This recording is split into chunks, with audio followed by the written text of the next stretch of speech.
2, 1, we're live. Alright. Welcome back, boys. Welcome back, everyone. Yes, sir. Yo, yo. Good to be back. Alright. Let's stop a bomb. See what we can do. We'll just jump right into it. I'm scared. Valan, you're up first. I'll put the music I'm listening to in general. Yeah. Hell I yeah. love that.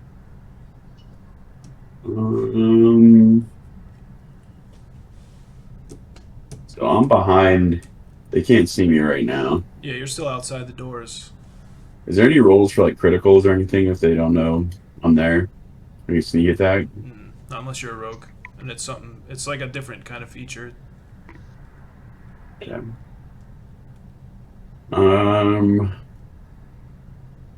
I'm going to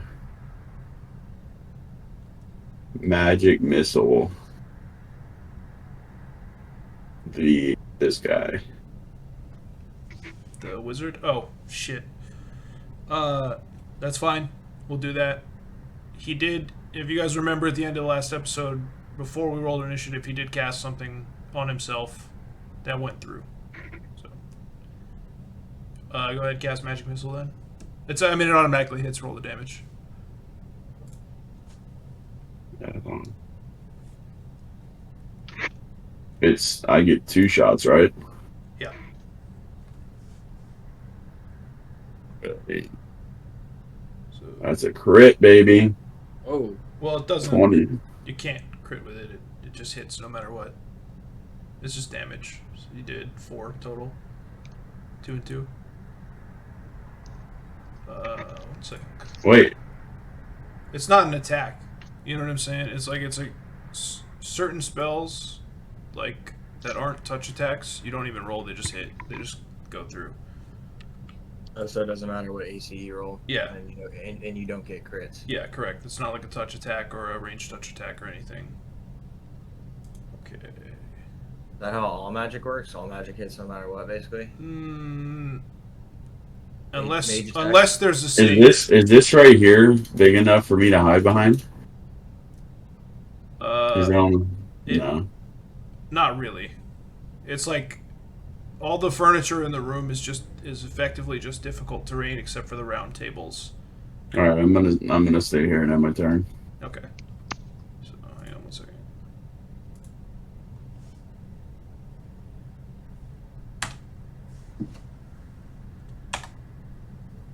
Okay. All right, Drakb, you're well. Drakb's up.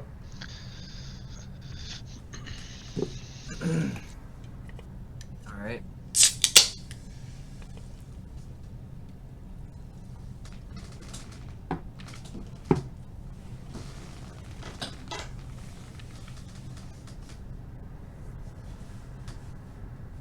Drakba's gonna take flight. And he's gonna fly over and land on this bench right here, next to this mage. Or whatever, whoever that is. What, is he a cultist? Yeah, that's just a cultist who's got like a dagger, like the ones that attacked you in the cabin earlier. Okay. And I'm gonna attack.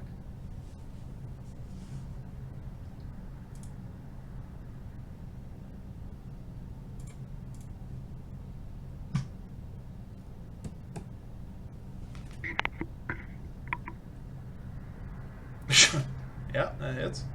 And I need to roll it again. Yep. Jesus.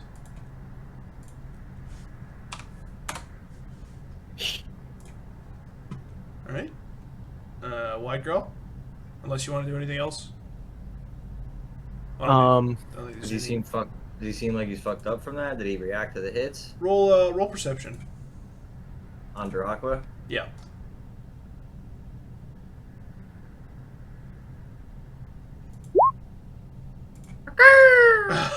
Yeah, he knows he gored him pretty badly with his claws there when he swept at him. So Nice. My bird fucked him up, boys. Pretty bird. Am I close enough to that guy Drakb just attacked? It's 10, this 15, guy here. 20, 25. 25 for you. Yeah, you could reach him. You Yeah, got 30, yeah. so you're in range. All right, hold on, let me make sure I. All right, yeah, I'll Okay. Gonna move up here. And then I will also non-lethal attack that guy. Spike gauntlet. John's about to split this dude in half. Of course, he's gonna just murder him without murdering him. I don't think that's a hit. Actually, it's not. So you just kind of run up to him and you go to take a swing. I just imagine you go to like do like a spinning back fist or something, and he's just terrified of this giant that just dove out of nowhere towards him, and he just stumbles back, and it kind of passes right in front of his face. All right. Okay. Get him next time, Widegrowl. Right. Can't one punch everybody in the campaign. Yeah. Nice try, Widegrowl. Alright. Next up is the cultist on the right. Who, seeing that happen, is just gonna run right over here. And he's gonna go ahead and take a swing at you.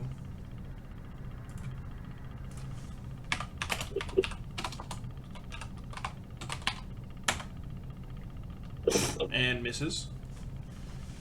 Hey. As he does, he just goes, die! And just whiffs. Can't hit me! As that happens, the alchemist turns from tinkering with the device up at the front of the train. 2, 3, 4. He moves here, and he attempts to throw a bomb at you.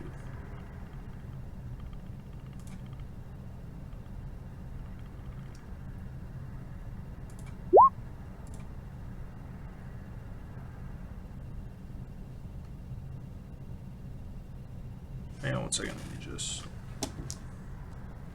Oh, shit. Touch.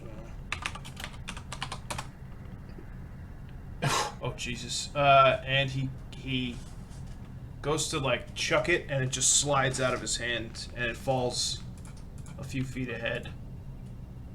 Basically right in between the two of you. Right here. Go ahead and roll a reflex save.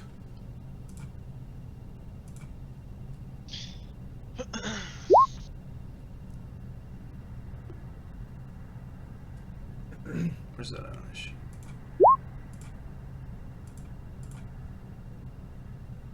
Oh god. I gotta do the other cultist too. Hang on 1 second.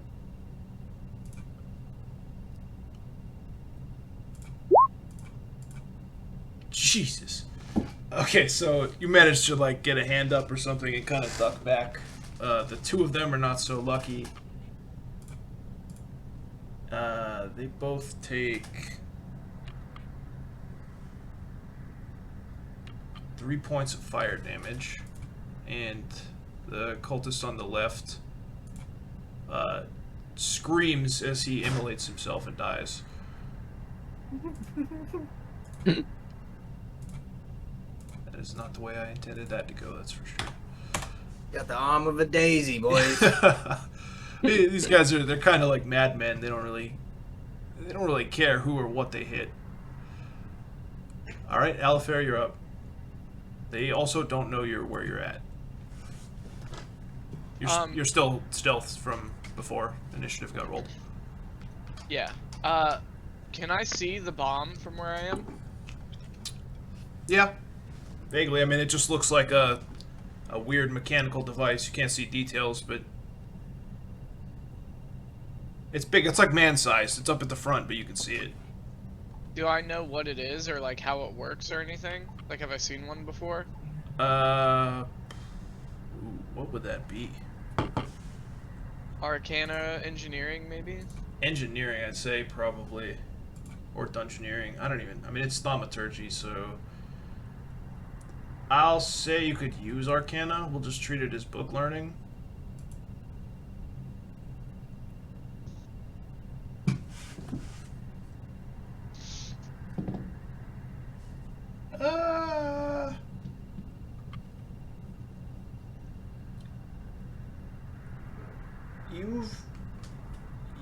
Because a deviant told you it's a bomb, you've seen like industrial devices before that have exploded, like boilers or things like that. You have at least a general idea. Tank go boom. All right. Also, it's like a bigger, more complicated version of the grenade that you found. Oh, okay. Yeah. All right. I'll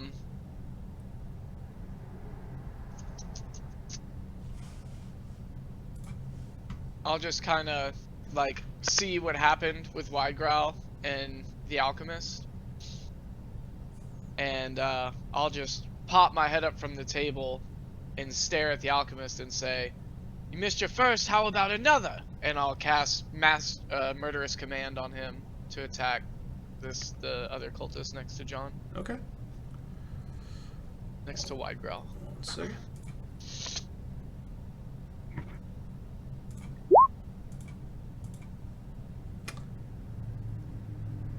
You see murder in his eyes, and he turns and wheels on this guy. Just immediately like, yeah.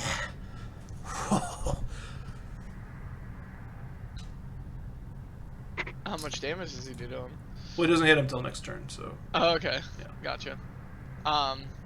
What, and he's staring at this one? Yeah. So I'll just kind of look over at him and chuckle, and then I'll drop my glasses and cast Painful Stare On that one? on, yeah. Okay. Alright, Brommus?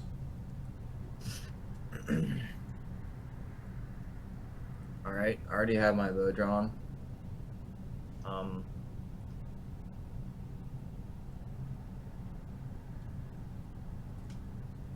gonna draw an arrow and take aim at the alchemist. Alright. And as I release my arrow, here, I'll go ahead and roll first. Thwunk.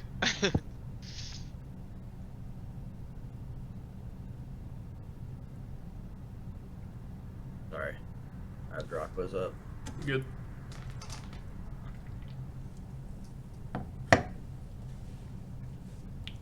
It hits. Okay. Does it Definitely. hit? Okay.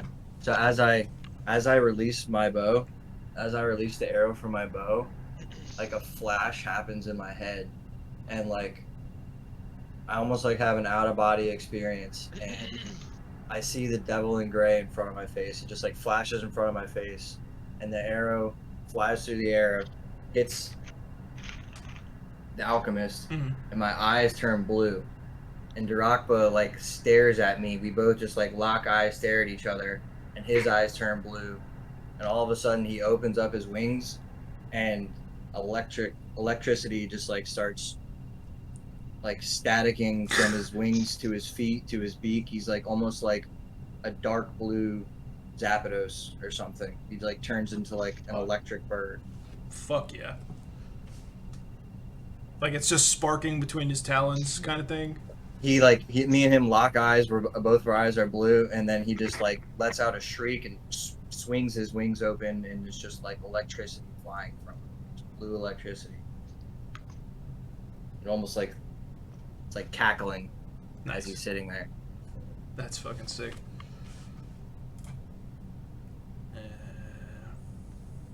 Okay. Pretty bird. Pretty bird. Everybody. Pretty bird. Everybody. Except Valan, go ahead and make a will save for me.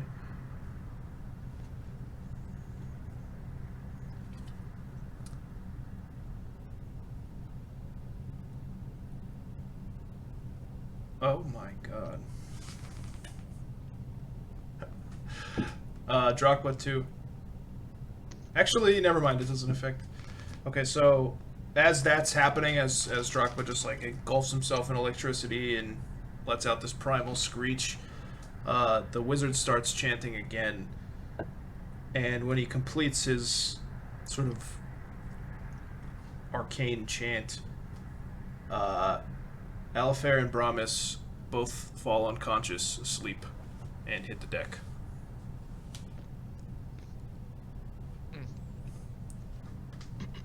Widegrowl, for a split second, the pendant that you have under your shirt starts to burn again, and then stops abruptly, and nothing happens to you.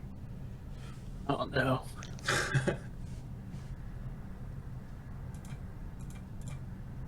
Valan, you're up again.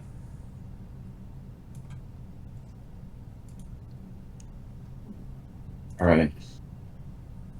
I'm gonna peek out again. And I'm gonna cast Ray of Frost on the same guy as before. The magic dealer. Okay. Or ring. I was gonna say we gotta kill him. Alchemist. No, the wizard in the back.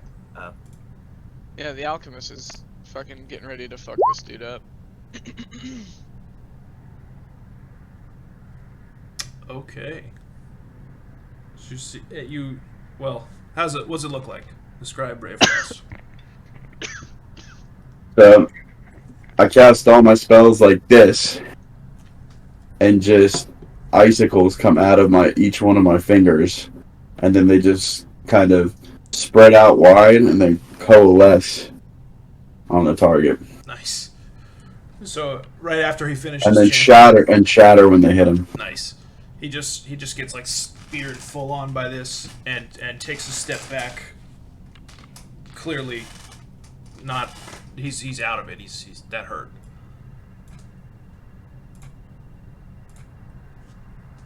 And then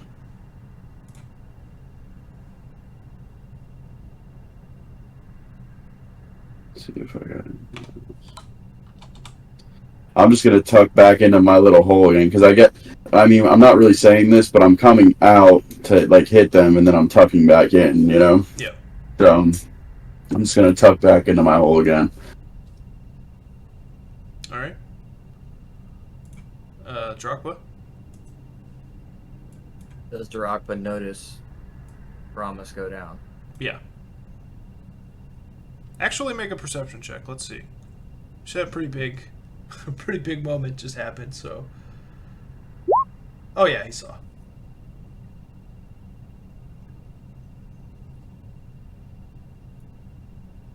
I'm sure you made quite the thud.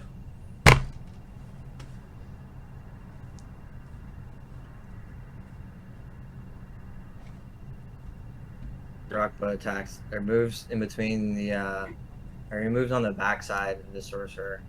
Like flies up in the air like lightning bolts as he's flying. Lightning bolts are like hitting the floor, and lands behind him. Attacks. All right. I just do 2 regular attacks. Yeah.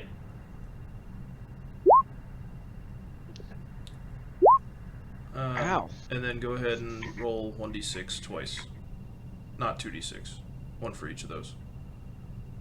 Roll 2d6. No, roll 1d6 and then 1d6 separately.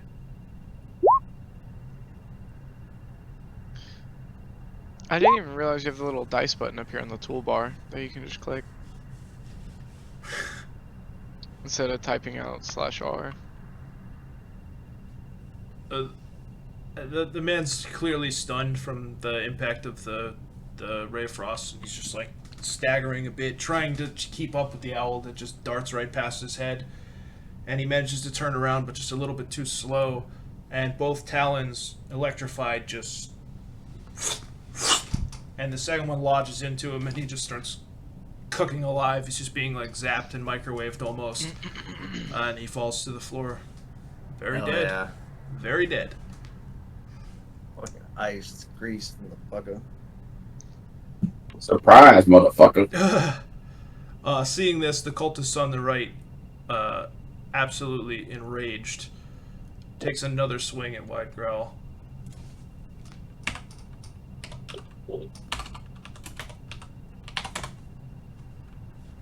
Does an 11 hit? I don't think it does.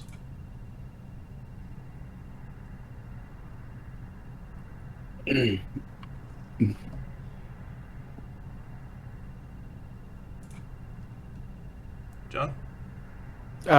What do I do? Does 11 Tracy. hit AC? I think you're 12. Oh, AC is 12. Oof. So he misses again.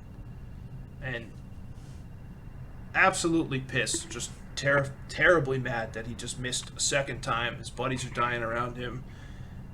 He drops the knife and he reaches into his jacket and he pulls out one of those vials of acid and just...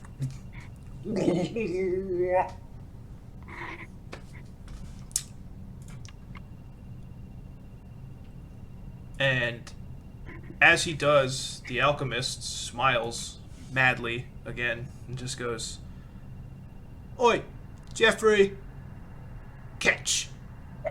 And he throws another bomb at him.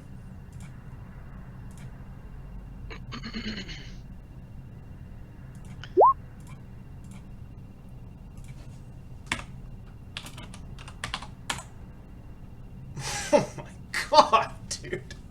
What's the for? Hang on one second, boys. Is that with the painful stare too? Yeah. We'll see. It might be half because it's splash. It might not even hit him. Holy shit.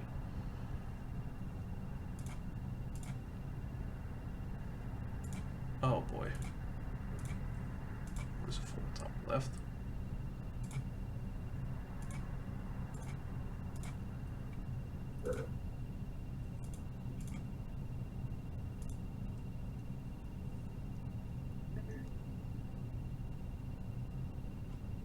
Okay, so it actually lands in this square over here.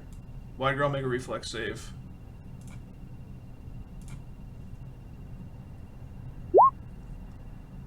Let's go.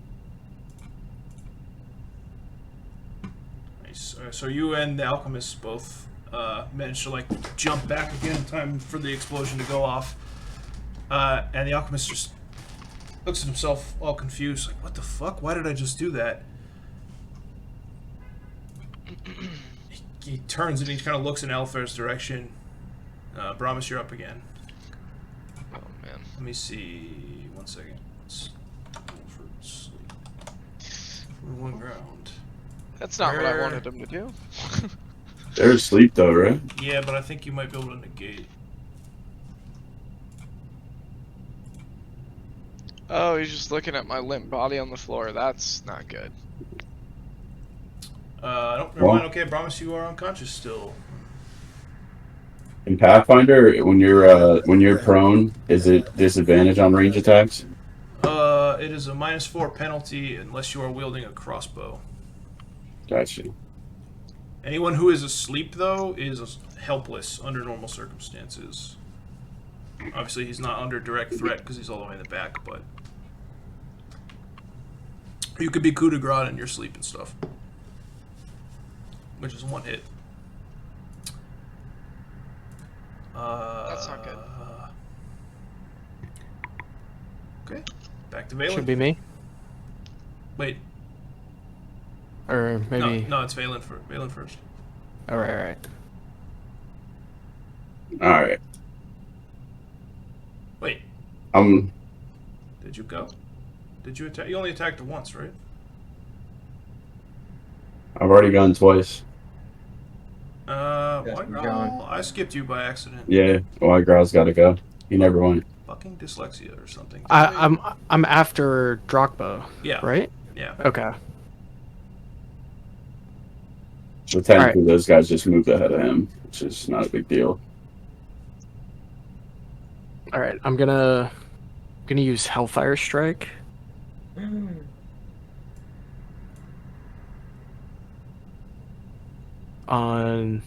On that guy right there, non-lethal. Say. So The it's ability's called Hellfire Strike, and you're gonna Okay, so I'm just gonna burn him really badly. kind of similar to what Jared said. You know, as you go to hit this guy, there's like this moment of recognition in your brain, where you think back to that weird dream and that series of flashbacks, and just something deep within you. You hear this growling, and you feel this rage, and literally your fist alights in this greasy, pale, almost olive colored, like in between green and gray kind of flame, as you lash out at this guy. Go ahead and roll a regular attack roll first.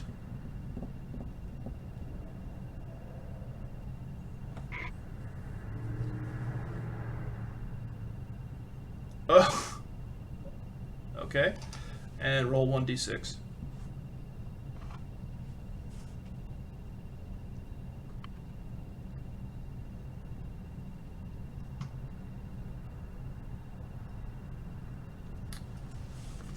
As you hit him, he keels over. He's still conscious, but he just doubles back, and the sight of your fist leaves like a smoldering impact on his body.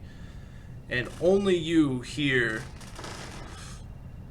this deep, rumbling bass of laughter from within your mind. Like, Alafair, make a perception check. Valan, you too. Even though I'm unconscious? Or whatever? Yes, Brommus as well, now that I think about that. It would apply to both of you.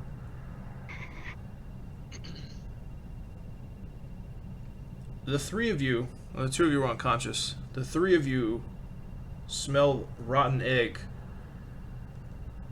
like sulfur.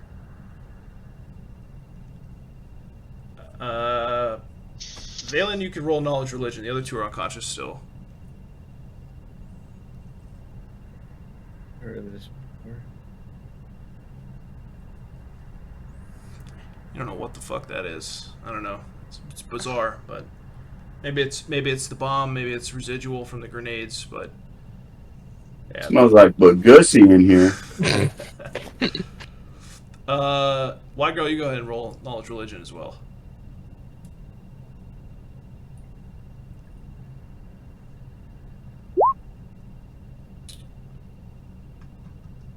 Quite the Bagussy. You think back to all those times you spent in the chapel at your family's like town, all the times you've read through the holy books, and you're not sure why. The only thing that comes to mind is the word brimstone.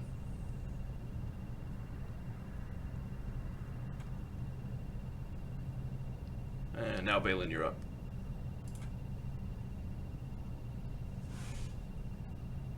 So, does this guy look hurt? Oh yeah. I mean, he's fucked up. This guy? There's like smoke pouring off his chest. So, I have a question for you. Yeah. Out of character. I was looking at my sheet, and it says I only have 20 speed. Is that accurate? Yeah, everybody but Widegrowl should have 20, and Petros. Okay, so I can only move to here then. Yeah. Widegrowl has a class-specific feature that gives him 10 extra movement. Okay.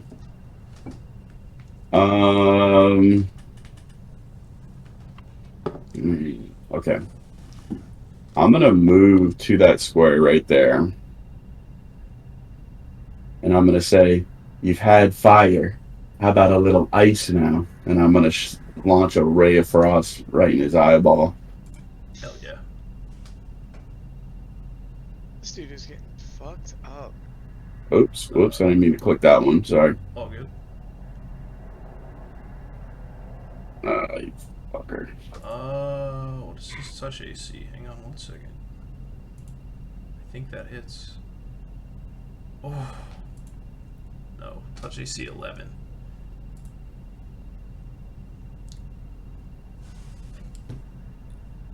He's almost like frantic and frenetic, and there's smoke or steam from the acid coming out of his mouth and in his face, and there's steam and this hot. I don't know how else to describe it. Almost like volcanic flame that hit him in the chest, and he just is like stumbling around. It's very hard to hit, and the bolt just flies right past his head, not through any action of his own. Just impacts harmlessly behind him.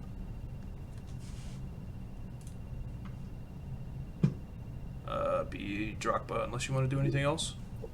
No, that's it. Drogba's about to carry this whole fucking fight, dude. Has it been 12 rounds? No, Since okay. We're on round Alright. 3.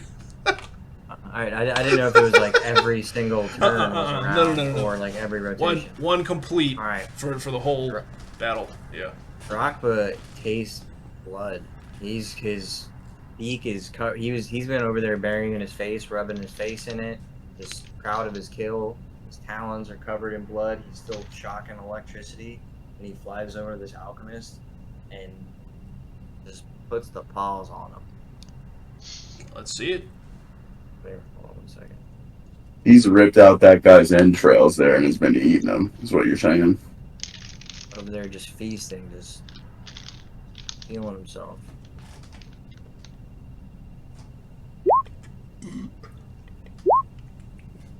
Oh, Oh, he's bro. just just drunk on gore right now, and just his blood's up. He's thrumming with power. This has never happened to you guys before. There's electricity. It's sparking off the metal in his claws and in his beak, and he's just too excited. But he kind of just and just paws at the guy and misses both times. As the man just frantically like ducks and throws himself out of the way. I'm not even gonna roll the extra 1d6s. I'll save them. Well, you have to you have to hit to get the bonus damage. To even roll them? Yeah. Yeah, that makes sense. Sorry. Okay. The cultist next to Widegrowl is going to pick his knife up off the ground, and he's going to attempt one more time to make a stab.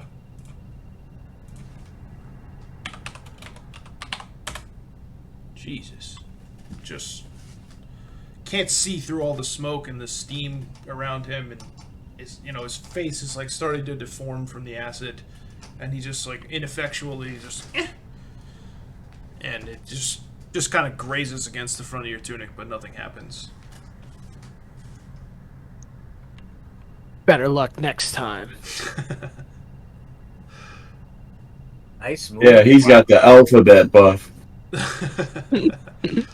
Igrowl's up there dodging him. Okay.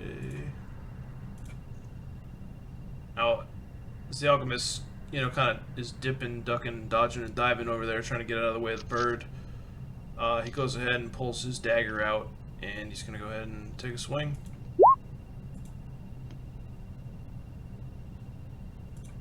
Does a 13 hit, Darakb? I don't think so. One second. No, it does not. AC 15. Jesus, so he's just in a panic, like, and just totally whiffs. Just Free bird. nothing but air. Yeah. It's a little bit shook. Okay. Alafair, you come to consciousness in the middle of all this chaos, lying on the floor. What do you do?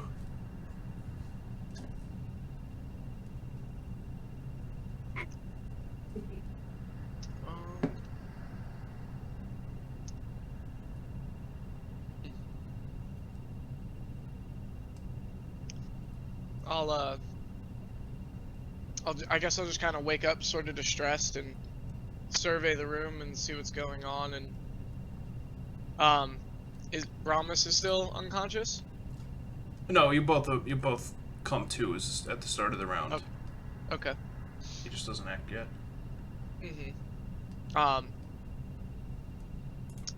I skipped John again. God damn it. I'm after Darakb. Oh, he just went, didn't he? He went and whiffed, Yeah. and then I went straight to the alchemist by accident. That's Take him okay. out, Johnny. This guy's still alive? He is hanging on by a thread. His face is starting to melt from the inside. His chest is collapsed inward. There's a smoldering crater in it still. You can't see. He's blindly stumbling around, knife in his hand. He's got like no strength left to him. Okay. So I'm gonna push him over. I'm gonna get on top of him, grab him by his shirt, and just start punch him in the face. Like, why won't you die? Non-lethal. Okay.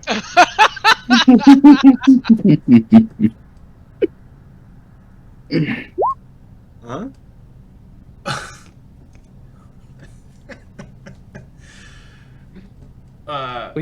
Please tell me. You go to grab him, and he just, like, the front of his tunic is like smoldering, like these rags that he's wearing. They're already in shitty condition before you hit him with the Hellfire Strike, but as you grab them, they just tear apart, and he just slides backwards out of your grip, and you just punch at air. Like, ah, Damn it. fuck. All right, now back to Alafair. Sorry.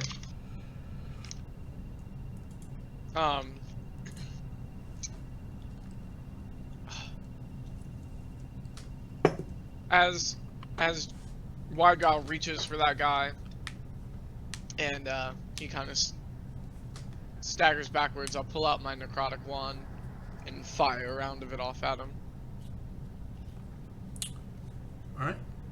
Hit me with that UMD. I roll a handle magical Yeah. device, right? Or use magical device. UMD.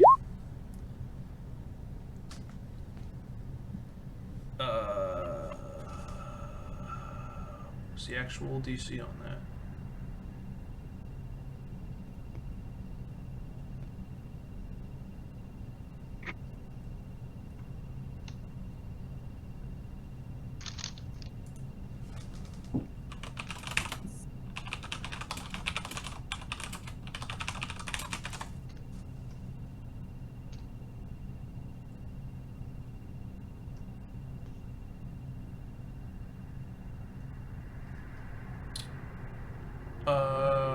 I think you need a 13 or higher, or a 12 or higher.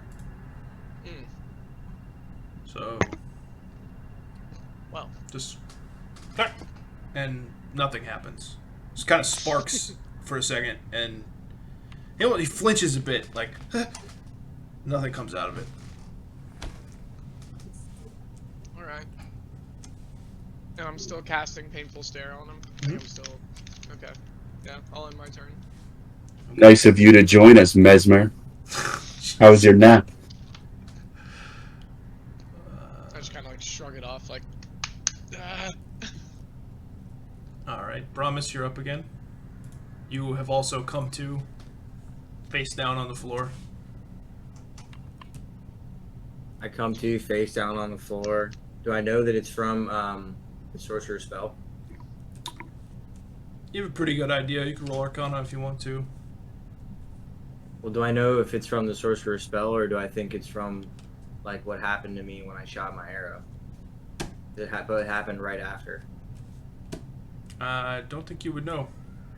Off the top of your head. Go ahead and roll Arcana for that.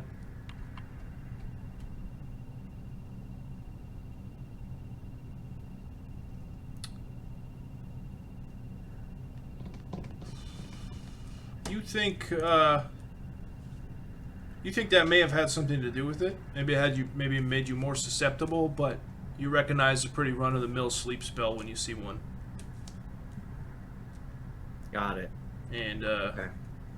taking stock of things, you realize it could have been a hell of a lot worse. Got it. Okay. All right. Well, my eyes are like still like a little blue, but like they're fading, coming back to normal from me covering Darakb.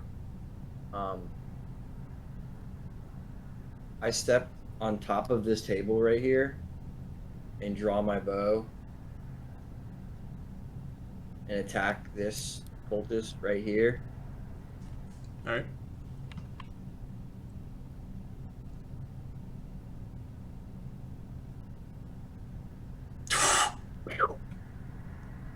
How you want to whack him?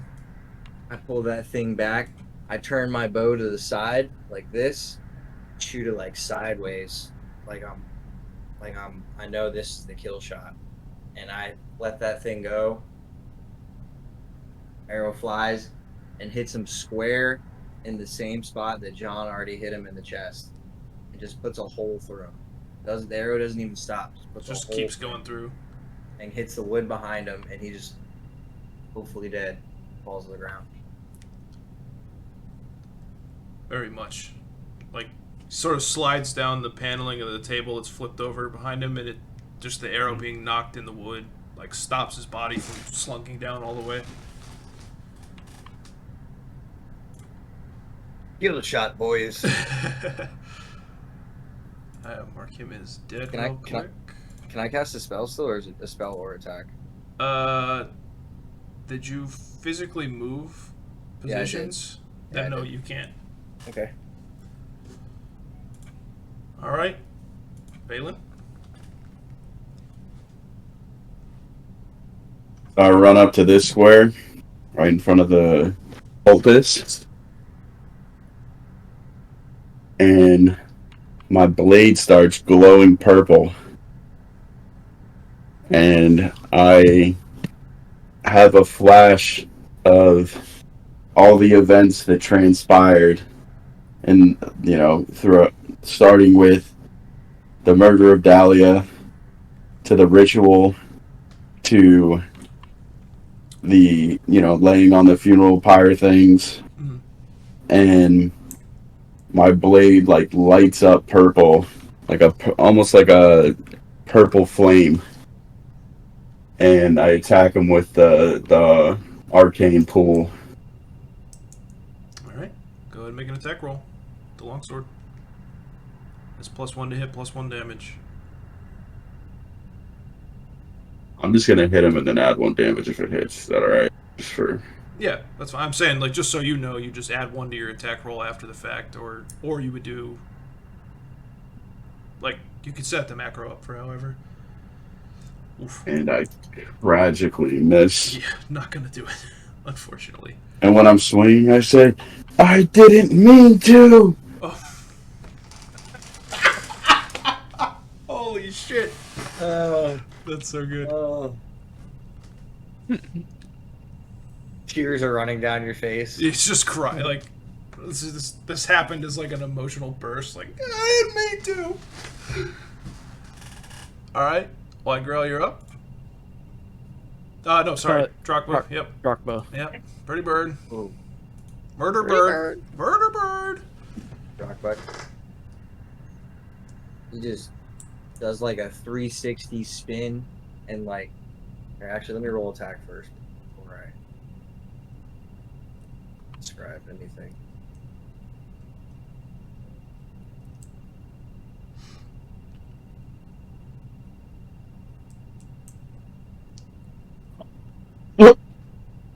Oh.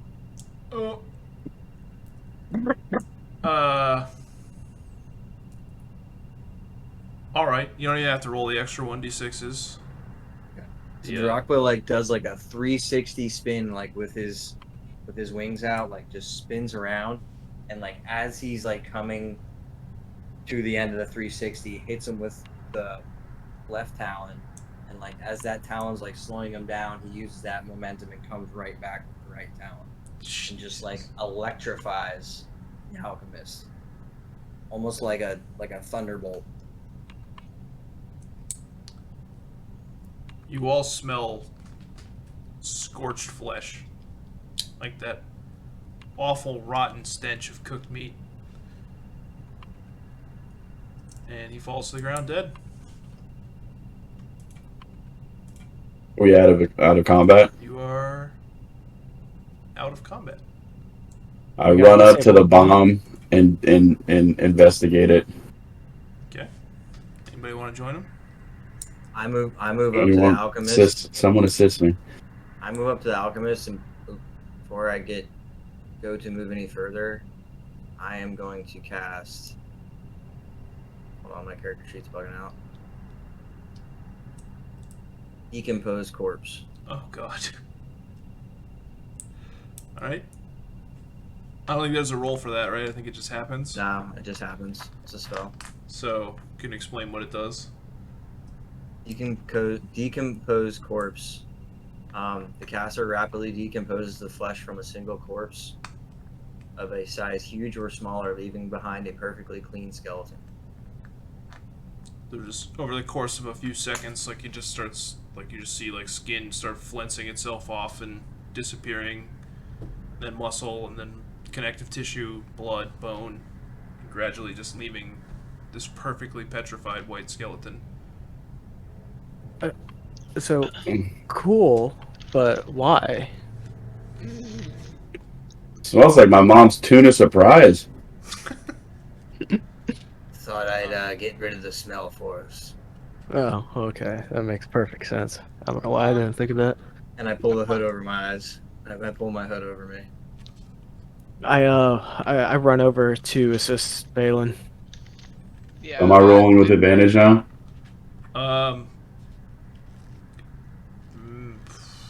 Make a perception check first off.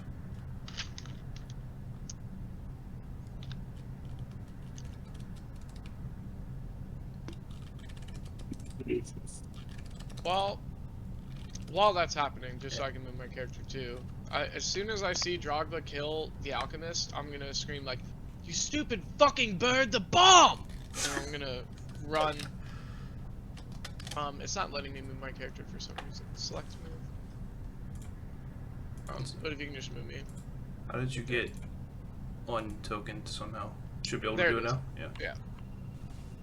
Yeah. Before you get all the way there, as you run right past, you feel a tug on your ankle, and a deviant just says, red wire," and lets you go. This guy? Yeah. Okay. And then I guess I'll roll whatever we all have to roll again to take a closer look at this thing. Yeah, do you and Widegrowl also want to roll perception? I'll step up too and roll perception. Alright. But while I'm rolling perception, I take out my wooden pipe and I'm smoking clay leaves. Okay. Just staring at a soul bomb that's about to go off. Yeah, I'm trying to calm my anxiety so I can perceive better. I just imagine the four of you guys are like looking around. This thing, it's like, imagine just like a giant fish tank that's got all these levers and wires and dials and stuff, and it's literally full of ghosts like swirling around this mist inside. And you're just like completely like taken aback by whatever monstrosity of magic and science, you know, came up with the idea for this fucking thing. Especially after seeing what you saw inside that train car. Widegrowl and Brommus, the two of you notice on the face, very similar to like a manual clock or like a sundial. You see a dial that's slowly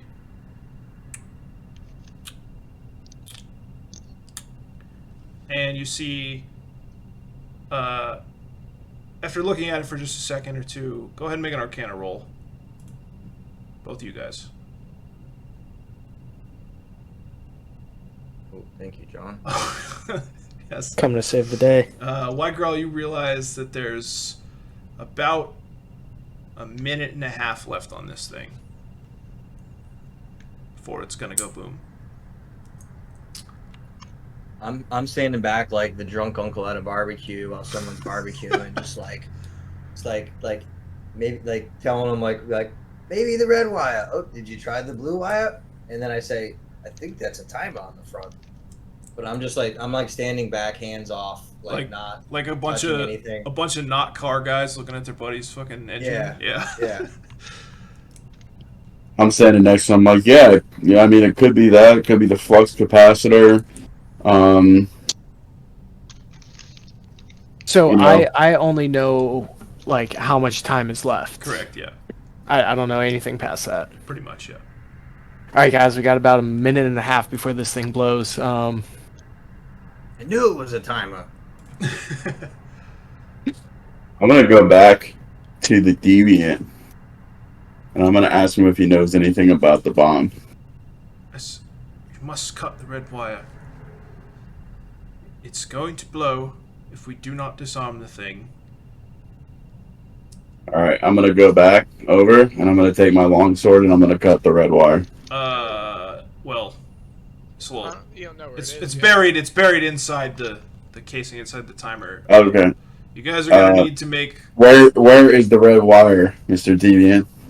He's like, the detonator is part of the trigger switch. It's perhaps I'll just show you. Could someone lend me a hand? Hurry, we must hurry. I help him up. Okay, so he kind of like stumbles his way over. And Got a minute. He looks for a little bit, 20, 30 seconds. He just keeps waving you off, and then finally he goes, there, and he points to something inside the dial. One of you go ahead and make a use magic device roll. Decide who it's going to be, and everyone else can attempt to aid. I would like to cut it. If My use magic device is 2. Esma, you seem familiar. I'll look real hesitant, and I'll grab that little lasp on the left-sided door, and I'm assuming it like kind of opens the case. Not fully, but like there's a panel that you can get to from the face of it. As I open the panel, all the sounds from the bomb get a little bit louder, and you kind of hear it like.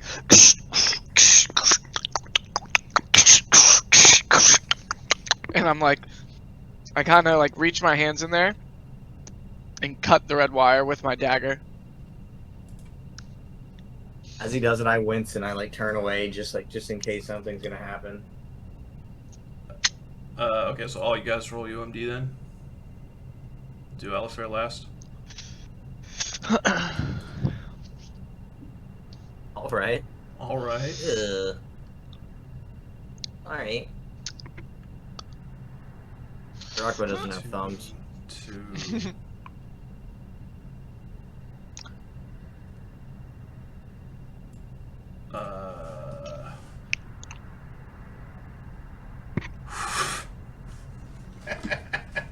Okay. It ticks down to, 5 or 6 seconds, and it starts to speed up a little bit inside, not the timer, but the components inside. There's like little bands that keep like pumping up and down like this, and you see this liquid. You guys are pretty sure it's like mercury or some kind of metal like that racing towards another liquid in a tube. And as soon as he slices down through the wire, it just stops.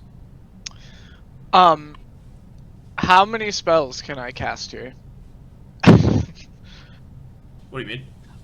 I guess I'll just go, and then if it gets, I want to cast 2 separate spells here.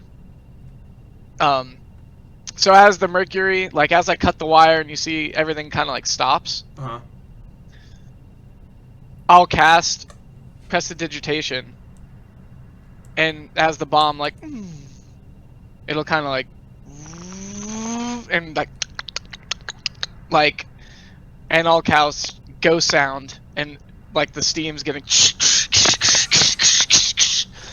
and I go on, take cover, and I'll kind of cloak it. Mega roll bluff. You're such a fucking troll. I'll give you advantage too. You can roll twice. Bluff.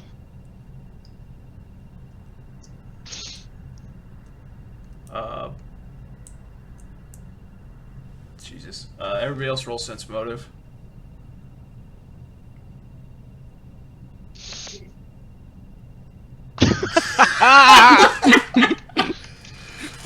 Yeah, Jared, come on, save us. No. I had to beat a 22. You fucking all. Oh, you had to beat the 22. You think he's stupidly trying to somehow put himself in the way of this bomb as it detonates. You're not sure what good it's gonna do, but you guys are pretty sure it's gonna blow. I just stand there and accept my fate, and I'm ready to die after everything that's happened. A deviant notably doesn't flinch. He just And I just do this.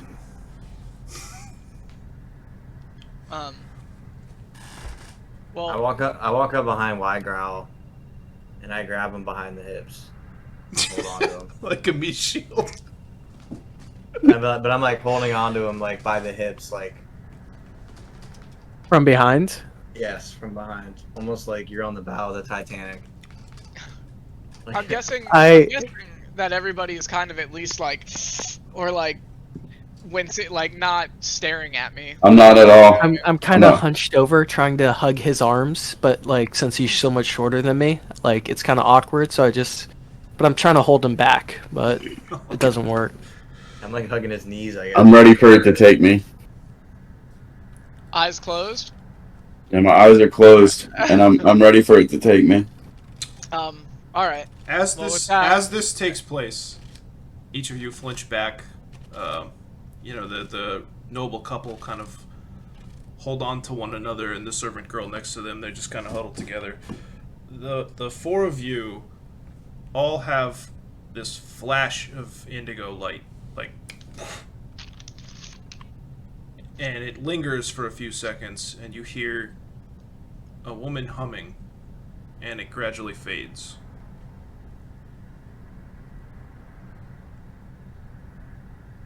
And each of you opens your eyes, and you're still standing in this dining cart. Obviously, the bomb did not go off. I run over to Darakb and make sure he's okay. I'm still standing there with my eyes closed like this. I'm like a lady who's like possessed at church, you know, like the Holy Spirit's taking me. So, as everyone's kind of like doing that, or like, what the fuck happened?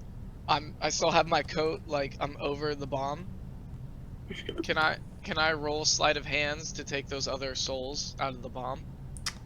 No. If you roll Arcana.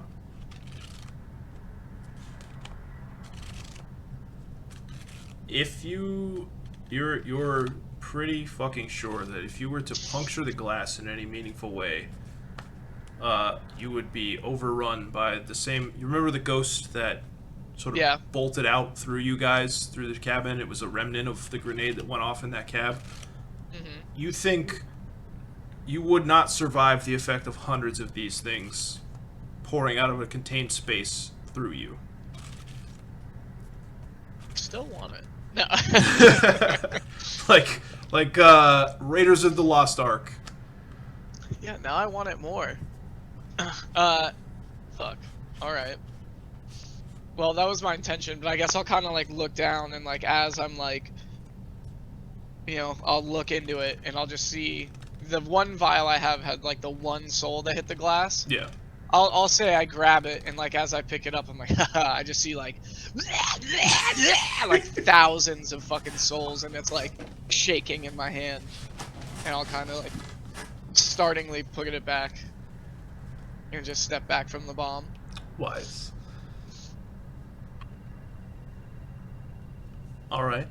I guess that puts me like here. This is the end of the train. Like the train's blowing off Well, in front of us. Before this, there's like a royal quarters that's private, and then there's like the engine cab at the front.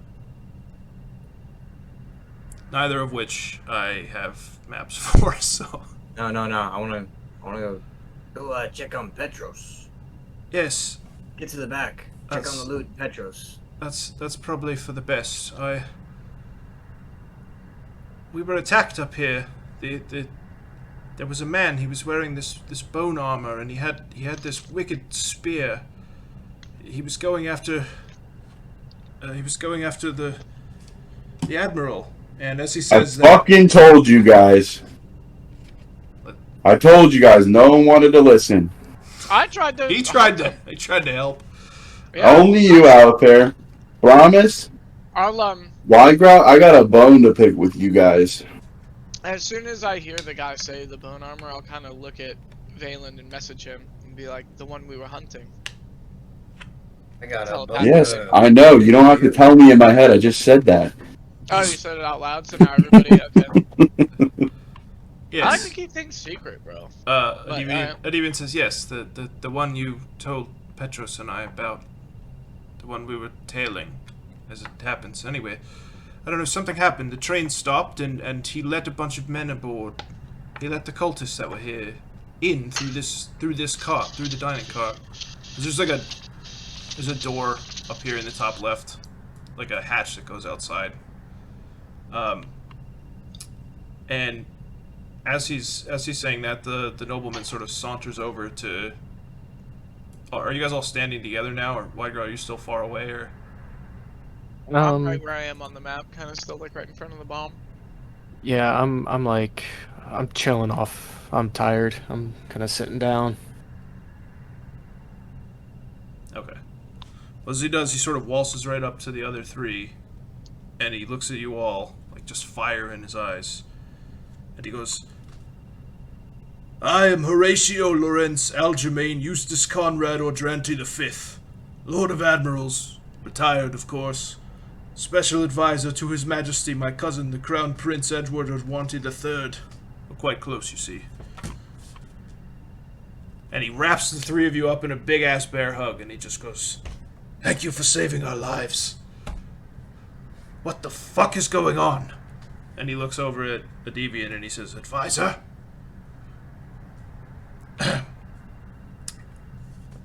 And the Deviant goes, clearly it's some sort of assassination attempt. And he looks at you guys and everyone make a perception check. Oh, Smooth brain. dude, literally. Okay, everybody but Alafair, you see him kind of making like a motion on the slide, like down by his hip. I say, Lord Admiral. I've heard of you before. One of the richest admirals in all the land. As I put my hand out, I say, don't you see this was an assassination attempt at your life that we just protected you from? Indeed. I show him my badge, and I say, Horatio, I'm pretty sure you owe us some fellatio. He looks at the demon and he goes, these are your agents then. I suppose I have you to thank. You were warning us of this sort of plot. It's a good thing you came along, you and the professor. All you guys, go ahead and roll knowledge geography.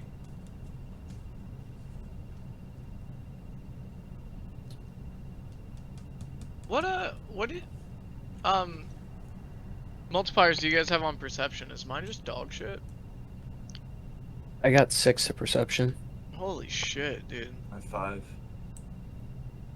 Brommus and Alafair, you're pretty sure Ustalav doesn't have a navy. It's like a ceremonial kind of position just because he's family to the crown. Yeah. Isn't it like landlocked in the middle of the... It's pretty much like mostly landlocked. So there is like they control Be like one. if Michigan had a navy. Yeah, they control like one port on Lake Michigan kind of thing. And he's like this portly fat guy who's very clearly like almost like old Robert Baratheon when he's like drunk and just out of shape. Just a legend. Yeah.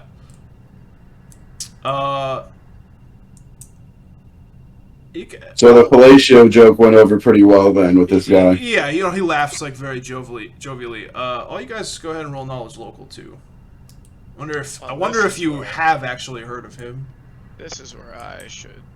Damn. Dude, I have My troll was long con. I literally rolled a 2. What am I rolling? I'm sorry. Local? Knowledge local, yeah. Okay, so even Never heard of you. Valan, maybe on the way over when you were on the Verdant, you heard stories. He actually was an admiral.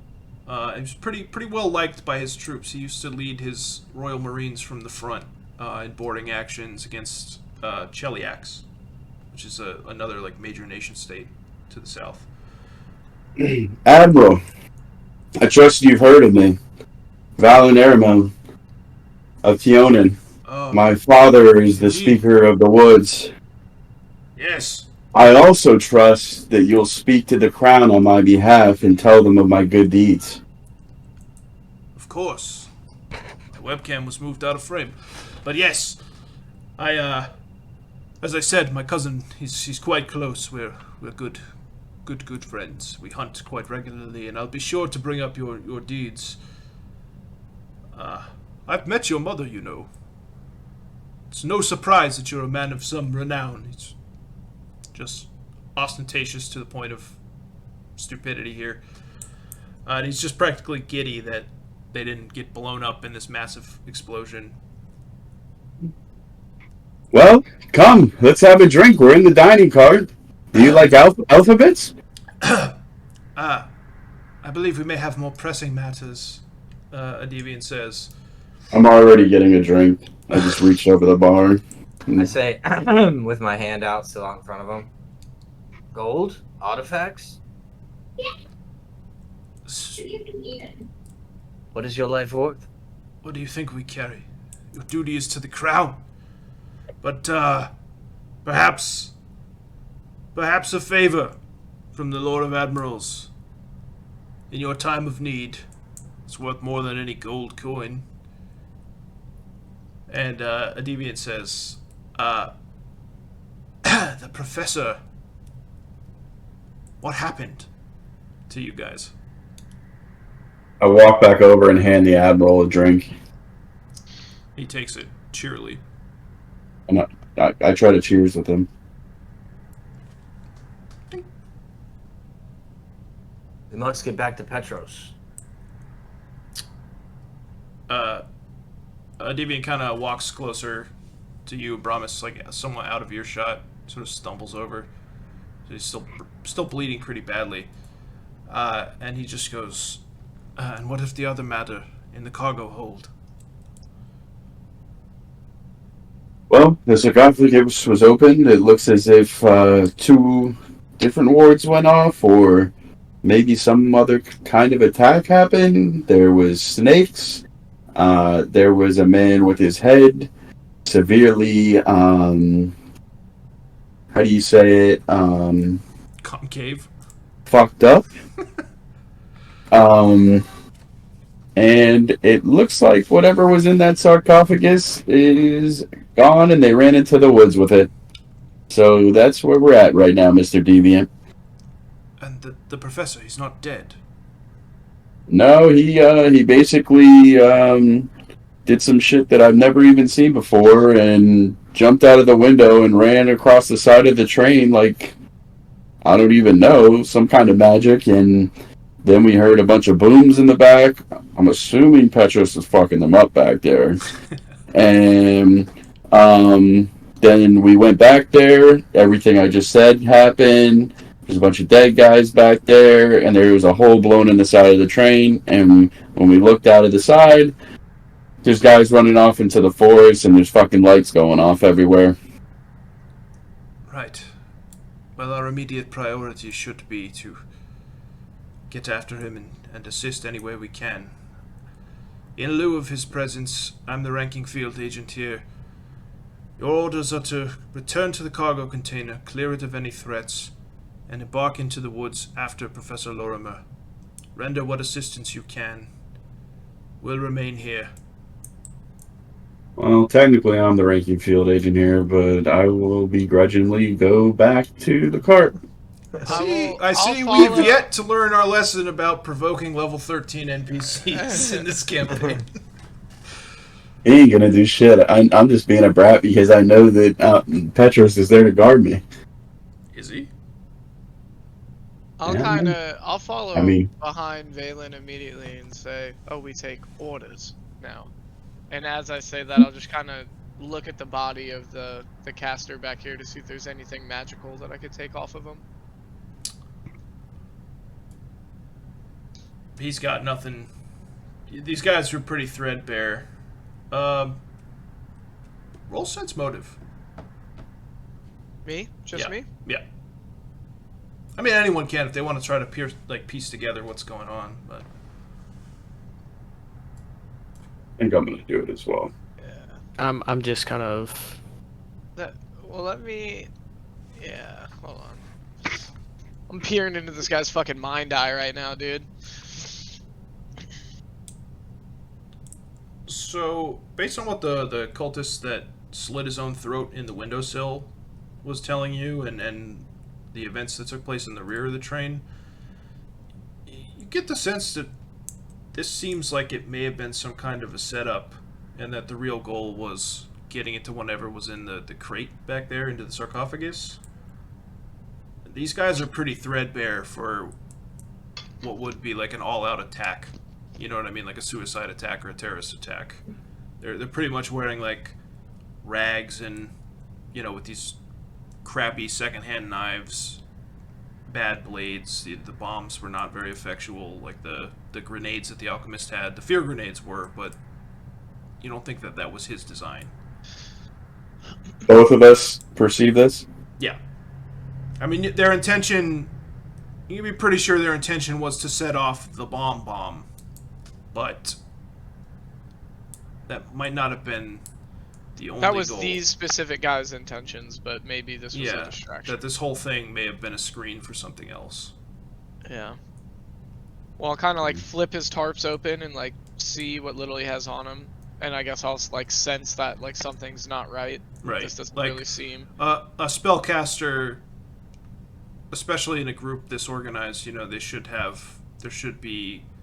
Like wands. Yeah, there potions, should be a anything. spell book. There should be potions. There should be multiple trappings of someone who thrives in the arcane. And this is not a battle mage.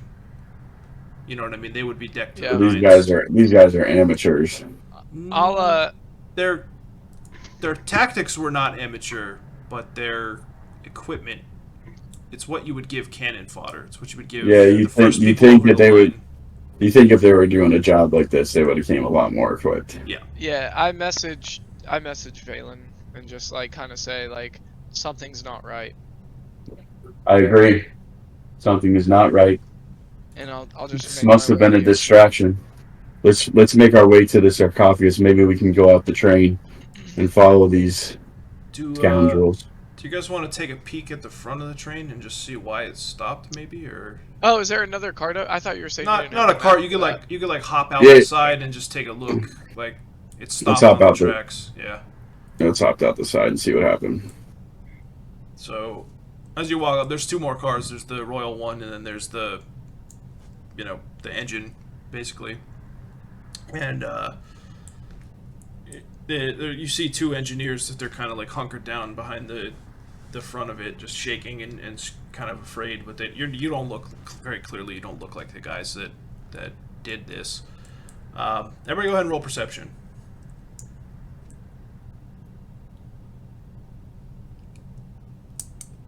Oh my! Oh, that was Darakb. I was gonna say, Jesus, who rolled a 30? All of you guys can see it as you round the front of the train. About 10 yards from where the steel grill, like that sloped nose that those trains have, is a wood wagon. Again, pretty threadbare, but it's surrounded by barrels. And all of you smell black powder. Like dozens of barrels. You can see inside, you can see around it. I call over to the engineers and I say, the threat's been neutralized. Move this wagon immediately. Yes, sir. Right away, sir. They kind of hop out. And, you see they gesture towards some other guys, some of the other attendants back in the cab. They get a hustle up on it.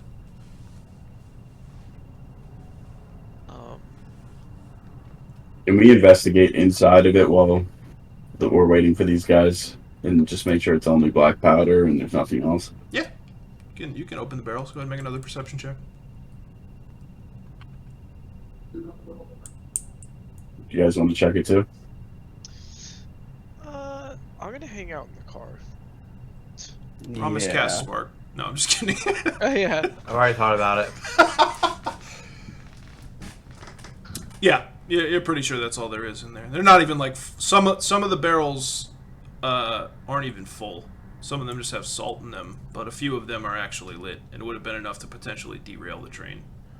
Let's say this. Move these immediately. We're gonna go tend to the wounded, and I head back into the train. Can we see anything going on in the woods? Is there still like that firefight going on? There's nothing you can tell. Not from where you're at. You're pretty far from where we're at the rear of the train. That's like the visible section where most of the fighting was taking place. I'm gonna start beelining it back to the. I'm just gonna start running towards the back of the train. Okay. As you guys go through the dining cart, you see the High Exorcist has woken up and he's talking to a deviant and the admiral. And as you guys sort of, make your way past him, he just begrudgingly looks you all in the eye, and he just goes, "Here we have you to thank. If anyone needs healing, let me see what I can do." I don't think you guys even took damage, so... Yeah, they didn't touch me. Go fuck yourself. And I flick them off as I run by. Elves. And he goes back to talking to the guys. Jeez Louise. Alright, now you just kind of skip our way back through. Let's go to cargo container. Alright, what do you guys want to do? You want to poke around a little bit? You can actually look in the sarcophagus, or... Yes, I'm gonna look inside. It's off, right? Yeah, the Completely? lid is like off and canted on an angle. I'm gonna roll perception. Alright.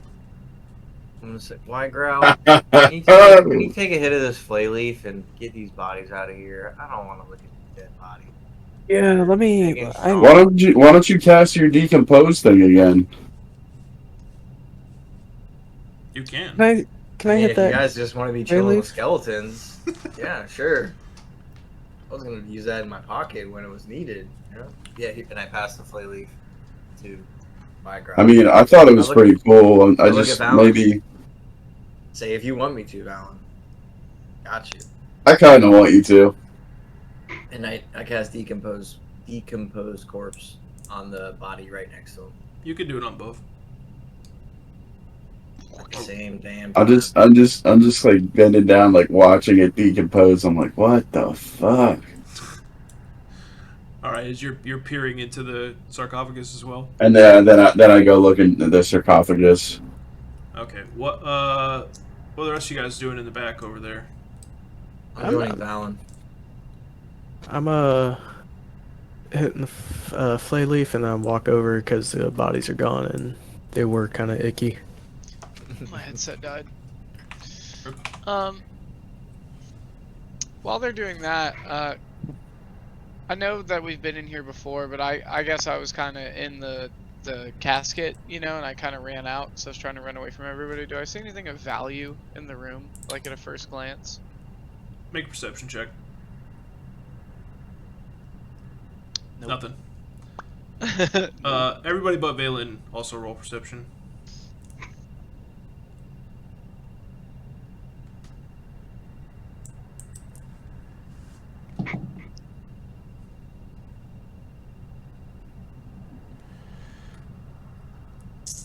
Interesting. Okay. Couple of things kind of happen at once. Brommus, you turn and get a good look. You remember Drakb's cage was back here. The door to the cage is wide open, but the padlock remains locked and is just sitting undamaged on the ground directly beneath it. About here, there's a hatch in the roof that opens up, like right here. Okay. It's on the ceiling. You can't get to it. It's like 10 feet straight up. The cargo container is much taller than the others. And every time you've been in here, there's been a hatch it's sealed from the exterior, like it has to be opened from the roof. The hatch is completely missing. It's not ripped off. It's not gone. It's like it was never there in the first place. Widegrowl, you start to kind of notice this too. May or may not say anything. And Valan, as you're peering into the sarcophagus, you see a petrified, old, and I mean old mummy, like ancient, dried out. You could see that it was holding its arms over its corpse like this, like over its chest, and they're locked in like rigor mortis, about 5 or 6 inches away from the body, as if there was something underneath. One of the arms is bent back and snapped at an unnatural angle, like way back. And from the like dust pattern inside, there's a very big square-shaped, like clean spot on the chest that's not dusty, as if a giant book was there. Though it looks as if they've stolen an artifact from the sarcophagus. As you can see from the rigor mortis, 6 inches away from the body, she was holding something. That And the arm is snapped back at an unnatural angle, showing a dust pattern underneath in the shape of what's perceived to be a book. This hatch is open as well, right above me. This was a setup. Yeah, you think that a book that size that matches the description of what Petros thought was in there, that Book of the Dead. Can I cast tracking mark? Would that help me here? What does that do exactly? You gain a supernatural ability to detect tracks and other clues left behind by the target.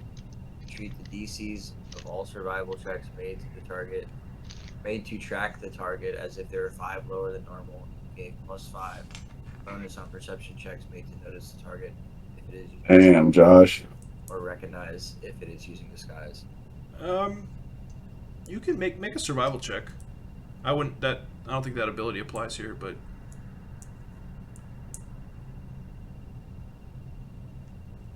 interesting. As you're purveying the scene, you're just kind of looking at all these inconsistencies and weird oddities. You get a pretty good sense of how you think the battle went down in here and what happened. When you guys arrived, the door was open and unlocked from the outside. Not the hatch, but the actual door that you walked in through. Petros very clearly did not take the door. He ran in from the roof. You also heard an explosion shortly after. You're pretty sure that the guys who ran across the top of your cabin came in, dropped down, opened the door from the outside, and started essentially looting. That's when you guys heard the sarcophagus explode. And just from looking at the marks, like the sword marks and the cut marks and shit all over the place, the way that things are knocked over, you could see how there was like a running battle that took place kind of from this part of the doorway across. Let me just draw a line so you guys can see. How do you do that? Yeah, like kind of like across this way. Okay. And some kind of magical explosion made the hole in the wall. None of that explains in any capacity how the roof hatch was opened or what happened to it. Like I said, it's just gone. It's not like it was cut or broken or burned or anything. It's as if it was literally just vanished. Or how the lock came off. And I'm kind of like figuring this out, like kind of detective mode. Yeah, you're like piecing this together. Me being a ranger, city cop, kind of Yeah. bouncing back and forth, and I'm like, This isn't your first crime scene, and you can see like there was a clear order to things. so they came in the roof right here. There was some kind of scuffle, a little bit of a foot battle, but before that, they tried opening treasure. That's when we heard the explosion. After the foot battle, they exited to the side of the train. That's where Petros was battling. None of that explains. And Darakb's lock was locked and on the floor. But we should go find Petros. I go out of here and jump out of the train. Everyone else make a perception check. I mean, you can too, Aelin.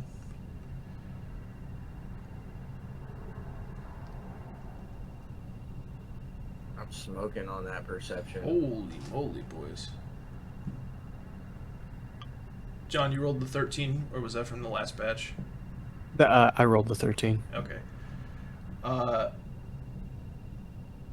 Brommus and Alafair, both of your heads snap up at once, and you see somebody attempting to like slowly pry open the rear door back here that leads to the outside. Like they're trying to like open it from the outside in and try to be really slow about it. I stand up on this box and draw my bow. Darakb senses the same. And Do I hear them doing this? You don't. For the 15? Nope. I'll message the group and like I'll inform Brommus or Widegrowl and Valan, and I'll just say stay quiet but at the ready, someone's at the rear. And I'll move up behind the sarcophagus and I'll have my necrotic wand like out as I'm pressed up against the casket. I'll get down low and kind of skirt over to here by the entrance. Do you guys want to roll stealth or no? Yeah, and I want to start moving to the back of the train behind, like on the side of it. Okay. Oh, come on, dude. No way. I rolled a 3?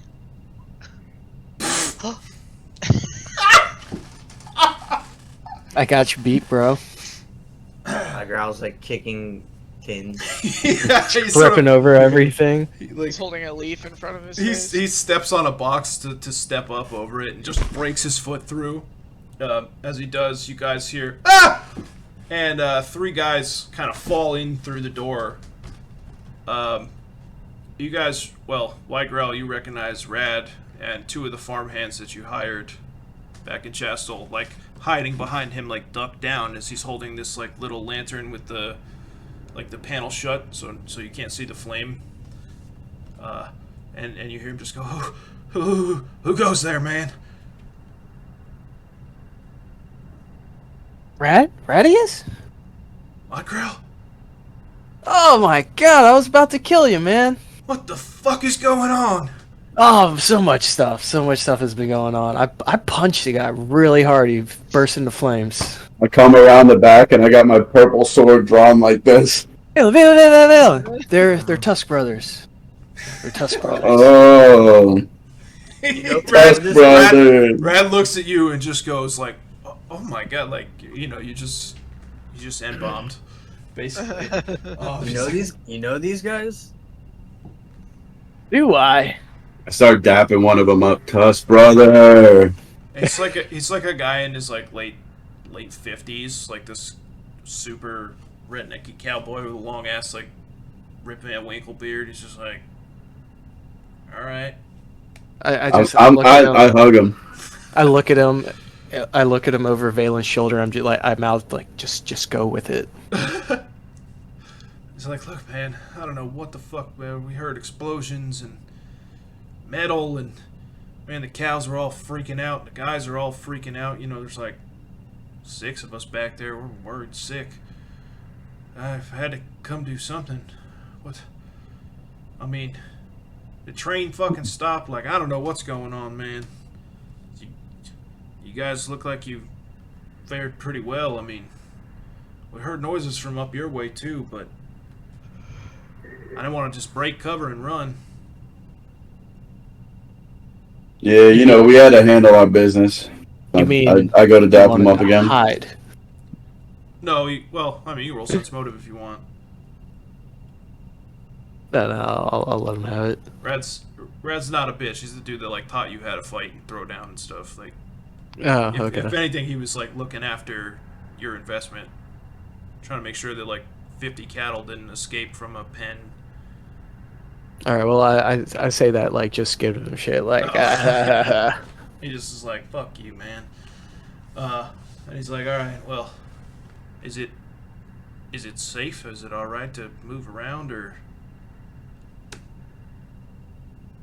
yeah. You're always safe around me. Okay. Everybody we've seen's killed. We just need to check the outside of the train. That's all. Right. And he looks at the other 2 guys and just goes, all right, well, all due respect, boss. We're going to stay here. Make sure everything's squared away, everything's good to go. Did you guys see anything outside? Nothing, man. Like I said, we heard the sounds of explosions and metal on metal and flashes, shit off in the woods out west. Got it. I mean, it's dark out there. Well, we know that they headed to the west side of the train, so let's Let's go check out there. We're gonna check it out, Radius. I head outside the plane. I'm just assuming we're going north because we're headed north, but we could be going west because we're curving back up. But I'm just saying the west side of the train. Yeah. The left side of the train. It is the left of the train as well. No. Not Caliphus. Let me get us the proper map. As you guys get outside, go ahead and roll knowledge geography. Everybody. Widegrowl, I'll give you advantage as well. Oh, you don't even need it. Okay. Widegrowl and Brommus, both you guys make that. You're pretty close to the town of Clover's Crossing, which is like a super important river town. It's essentially like the boundary between two counties, the one that you're from, Brommus, and the one that Widegrowl's from. Let me go ahead and I'll point to it. 1 sec. So it's basically you figure you guys are somewhere within that bound, and that is Clover's Crossing right there. Number 14. Yeah. Clover's Crossing. Yeah. And you know it's like a very, very important. It's not like a city where people really live. It's like a small village, but there's a like a river gate there, you know, like a levee, and all the steamboats and all the fisher boats and all that stuff, they traffic through that way to go between the two counties. I have no clue where we're at. You guys know? Yeah, there's like a kind of a hub over this way. The Tusk Mountains. Huh? Well, assuming that they would go somewhere after stealing such an important artifact, and we're so close to that town, do you think that we should head towards it? We better hurry. It's right on the river. It'd be easy to make a quick escape. Also, for reference, this is where Widegrowl's town. I gotta take a break, guys. My dog got out. Okay. Let me pause. Oh shit. Alright, we're back on. Okay. So you guys are outside the train. You just asked if you knew where you were at. The two of you know that it's Clover's Crossing and that it's like this important levee, basically between the two counties, and to an extension into the next country over into Belkzen, like Orkland. Resume. I think we should head towards the city. Do we see Petros anywhere? Is there? Does anybody have a form of light? Go ahead and roll perception. I think you can. I mean, the moon's out. You can see with low light vision, including Darakb as well. Oh, shit, boy. Come on, Darakb. Was Darakb still lightninged up? No. That's now expired. That was scary. Okay, so, Darakb's head, like, pivots to the sort of, like a little bit to the northeast. And, Valan, you kind of track that movement out of your peripheral, and you turn, as you look, you see a man half bound with ropes about 500 yards from the side of the train, running straight, not knowingly, towards the river. You're pretty sure it's the guy that you left tied up inside your cabin. And before you can really react or say anything, he slips and falls, like still bound. Like his legs are free, but his arms are not. And he just falls into the river and disappears. As for the rest of you guys, you don't see anything as it relates to Petros. There are some small fires still at the edge of the woods to the west. If you'd like to maybe try to find the trail or follow it, you can go ahead and roll survival. And if you want to use that ability, Josh, you can. We're between the train tracks and the river, right? The river's to the west, the train tracks to the east. Yes. Okay. Well, no, the river is the Vistir, which is like sort of up like above the point of the diamond, around 14. Yeah, but we're between those two in those two lines, basically. Yeah, That's a square. That's a square around us, essentially. Pretty much, yeah. So I'm gonna tell there, the man we tied up. He ran and fell into the river. Let's go check. No, you know he's dead as fuck. Like, it's a raging... It's not like a stream, it's like miles wide. That's why this town is here. Like, it's for the people who operate the bridge, normally. So we should find a way to cross the river then, right? No, you're on the... Like, there's a solid bridge for trains and stuff that boats go under. Like, you guys are over that. You're firmly in Canterwall. And the side of the train you got off on, you're on the land in Canterwall. Like, near the town. So where the train is between the two lines on the red track, right? The red is the boundary of the county. The train track is on the Canterwall side.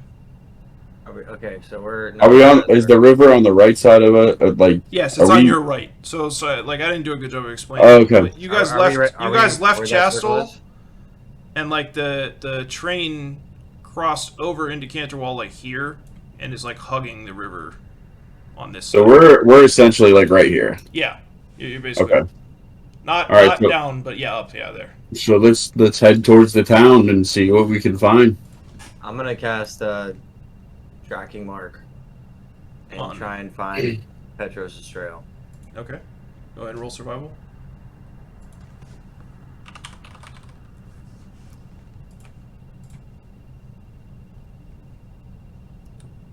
You can have Drachma roll and aid you as well.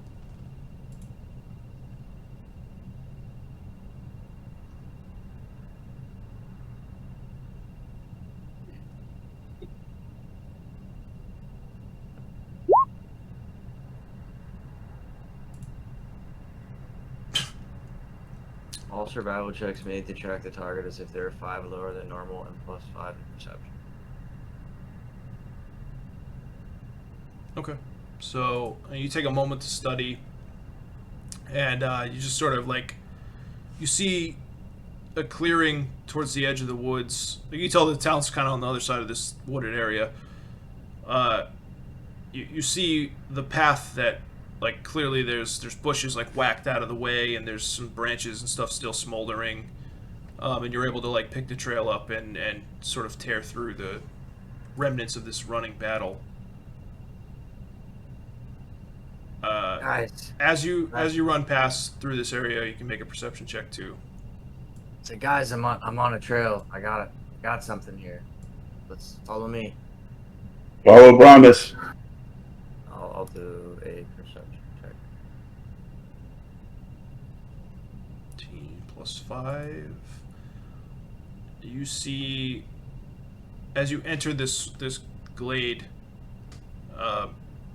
there's a series of trees that are knocked over. Not like they were blown out of the ground. They're not like cut or anything.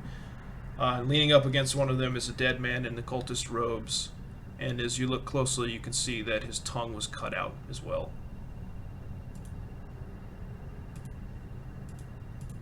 You guys kind of like walk through this. Like, Yikes. yeah. I knew Petros was a savage. Well, the guys inside the train had their tongue cut out too. Yeah, you don't. It's like that means there are enemies.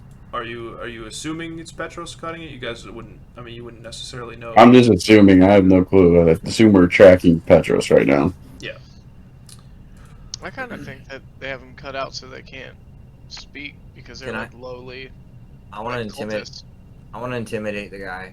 He's still alive. That makes No, sense, Alafair. He's pretty dead. To that, when you guys roll, you could roll knowledge local. Oh, I got you on that, boy. You know I got that +5. All of us? Nope. I would say just Alafair and Brommus, just because Brommus was a cop and Alafair's tied to the underworld in the way that he was. You've heard before that in very ancient times, as a funerary rite and also as a preventative measure, people would have their tongues removed or their vocal cords cut to prevent them being able to speak from beyond the grave. But beyond that, I mean, it's like a little tidbit It's like a you coin read. on. Yeah, It's like a coin on putting the the coin eyelids on kinda the thing. eyes. Yeah, but this is a world where magic is real, and it isn't. You know, it's possible to speak with people who have died.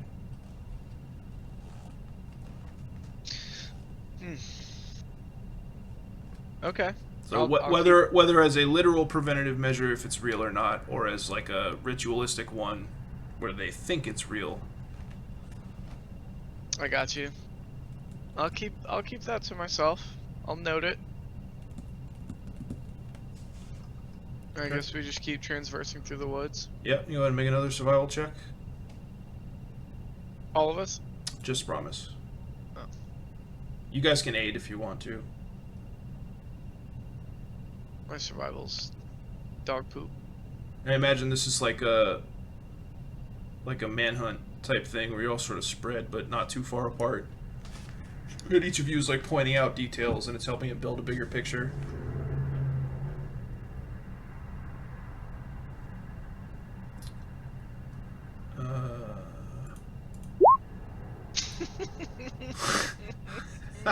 I rolled a 1. I rolled a 1. You turn and you go that way and you look back and you realize everyone's headed in the opposite direction already.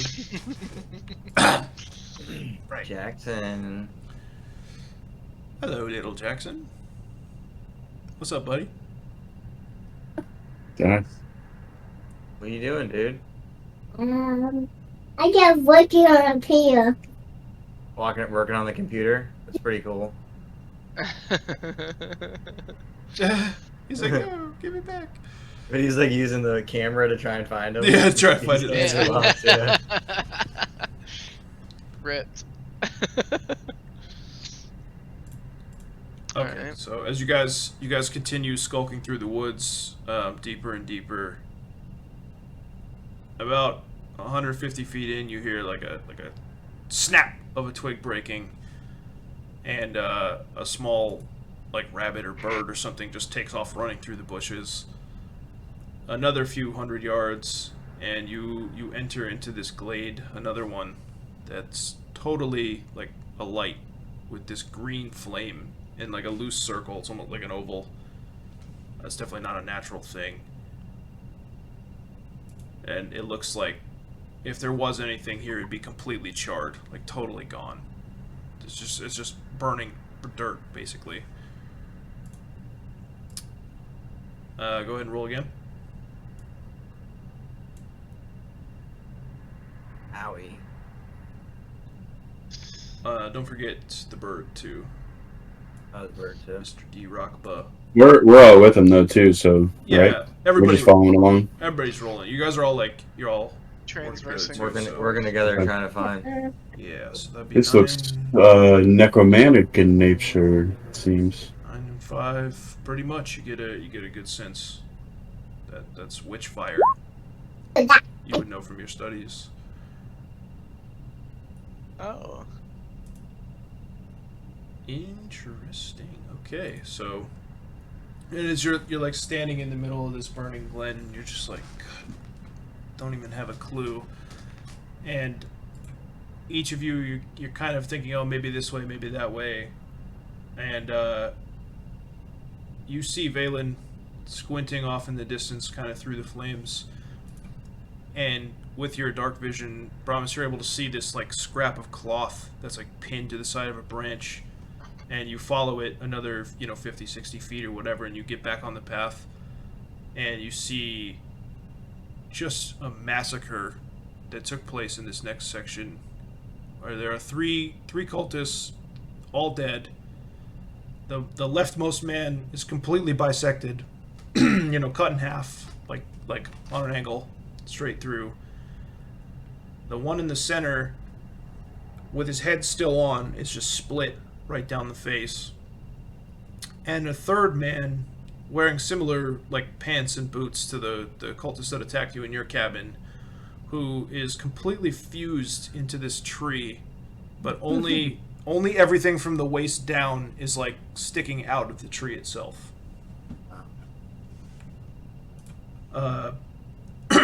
And again, there's signs of battle. There's blood, that's sort of like splattered out. There's cut branches and slashes in rocks. There's some small fires here or there that have gone out. They're just smoldering.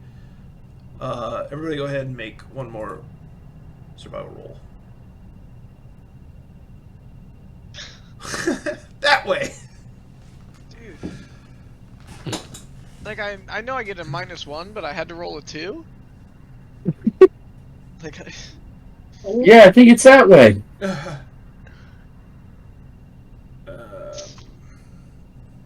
Man, he's really good at disappearing. This Mesmer.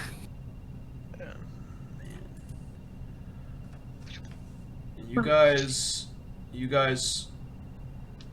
take off, thinking you found a near path, about another 60 or so yards to the northeast, and you find the top half of the cultist that's fused into the tree. And you're in the middle of the woods, and there's absolutely nothing around you. You think you got turned around, and you're in like the wrong spot. Go ahead and make another roll for me. Survival? Yep. I cannot help you guys here, man. Depends on my good rolls. Saved by the elf, boys. I put my elf ears to the ground. Nature surrounds me. I lay down Here he goes. You and I transgress. You see the peak of a granary through the trees in the opposite direction where everyone else is looking. Ah, there. A granary. All right. Let's head towards it. So, as you start to make your way out of the woods, everybody go ahead and roll perception again. As you're coming in from the southeast part of the town. You're going west. Okay. Let's go, boys. Let's go. Pretty bird. Pretty bird. Mm-hmm. Oh, you rolled Darakb twice. I did? Yeah. Damn, that's what I hate about this double shit.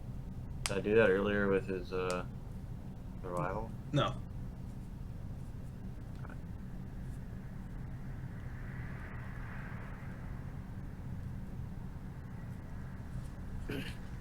Okay. All 5 of you, Darakb included, again hear the sounds of metal on metal coming about 20 or so yards beyond the outskirts of this building. You come up to what was a barn or some sort of farmhouse where the walls have sort of collapsed on a couple of sides. As soon as I can find the damn map. So it's a sort of you come up to the barn where there's not a lot of visibility, but you can see around the wall if you have to. You're sort of near this little town square, and I'll go ahead and switch the map over for you. In the center, near where there's a fountain, obviously you see a number of buildings around. There's another mostly open abandoned building. There's some shopping carts or fruit stands here. This is a fountain. This is a big building. You guys see buildings like the structure. You're in a town center, a town square basically. This is the bulk of it. And over here you see the remnants of a very obvious temple to Pharasma. It's like a church. It's got the same steepled roof, but the church is completely sunken into the ground as though there was a sinkhole or some sort of earthquake. Everyone go ahead and roll perception on that too, while you're at it. Oh my god, bro. I'm fucking useless.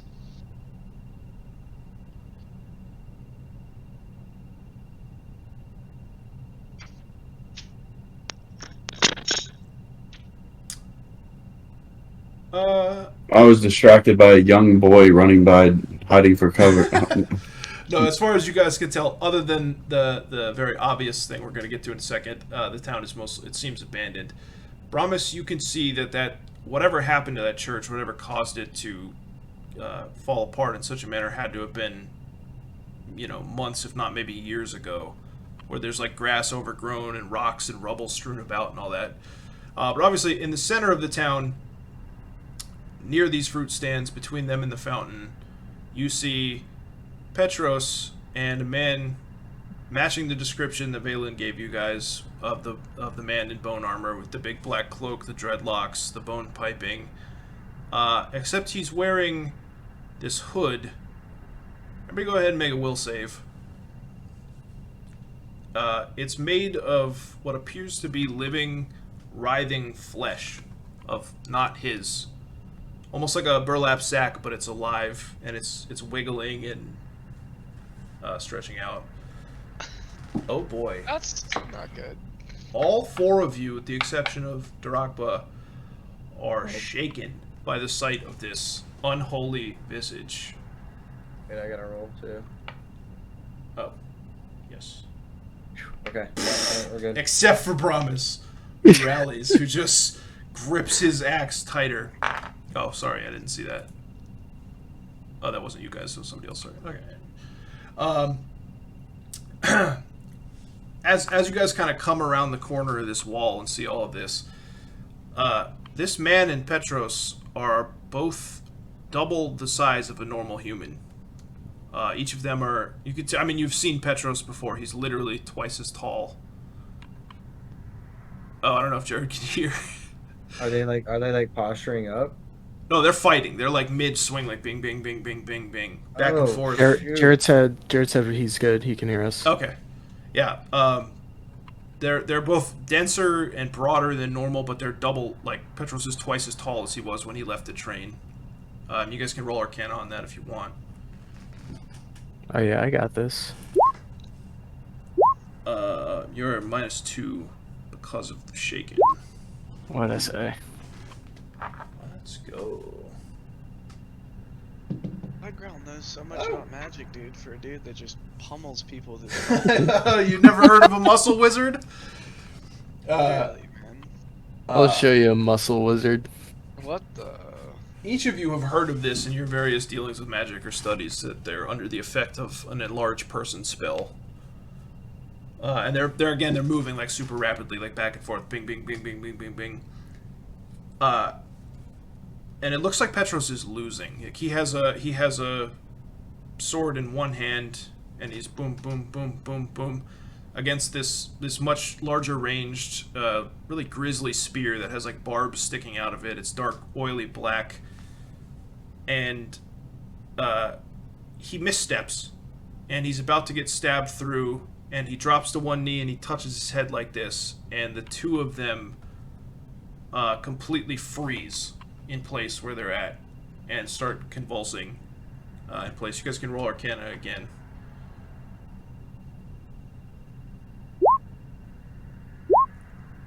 Actually, you don't even have to roll. I think that because this is all happening at once, you like the same thing for the enlarged person. You guys, Alafair especially, Widegrowl especially, and Valan, you guys know that this is a psychic duel that just basically started, where he like ripped his mind and the Bone Man's mind into a different plane where they're duking it out currently.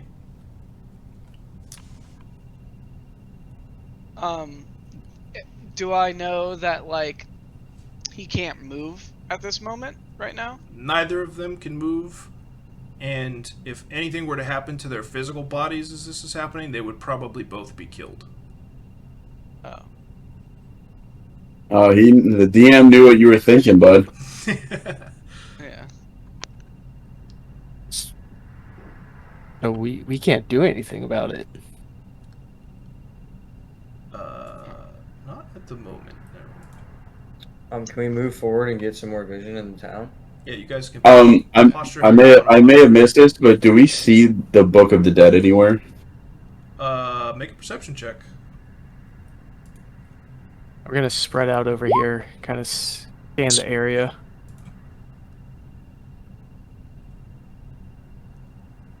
Mm, 7.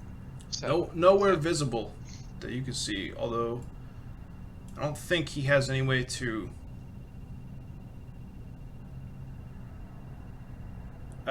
What do you say something? Or are you like the book? Do they have the book? Yes. Okay. None of you see anything, but at that, Darakb hears that, and his eyes like again, he swivels his head towards the man in the bone armor, and his eyes visibly narrow. Widegrowl, you're the only one that catches that, though. You think it's probably with him. With the The bone. guy in the bone armor. Mhm. It looks like he's got the book. Hey, the one with the bone armor. Yeah, the other one's Petros. I'll just kind of scream like, Petros! And I'll run What do we up, do? run behind cover here. Like, do we get any more vision? Moving up here? No, I mean, pretty much all you see are these abandoned facades of these buildings. This is, as far as you knew, this was a populated town, not a big one. But again, it was like the people who operate the toll bridge and the levees and their families. You could roll geography or local, any of you guys.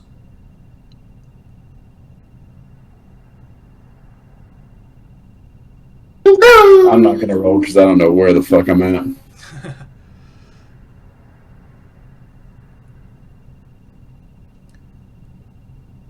Alafair, you know something is really wrong here. There should be, at the least, maybe dozens of people in this place. Looks like it's been abandoned for months. So I can kind of assume that, like, they raided this place and made it their headquarters to set up for the attack. Potentially, or something happened. Make it roll sense motive. Follow that up. Where we're at, is this the town that they were talking to me Sorry, I about? didn't mean to Yeah, So it's abandoned now? it seems Or- like it's I been don't know. abandoned for at least. I said months mistakenly, so for at least weeks. It appears to have been abandoned. What's it called? Clover's Crossing. Cloverfield. Crossing. I thought you guys said this was some kind of important hub.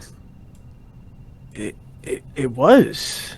I don't get anything off that sense motive. No, you roll. do. You're like, as you're putting this together, you're like, this is such an important, like, regional Strategic feature goal. of commerce in a strategic location. That first off, there should be a garrison of soldiers here, and that doesn't seem to be the case. But also that, you know, it makes sense to you that these cultists came here and were using this as like a staging point, and have been, you know, potentially operating this system of levees and bridges, like in disguise for who knows how long. Oh, it makes sense. The man got onto the train and he planned all of this. He knew when he was near Clover's Crossing.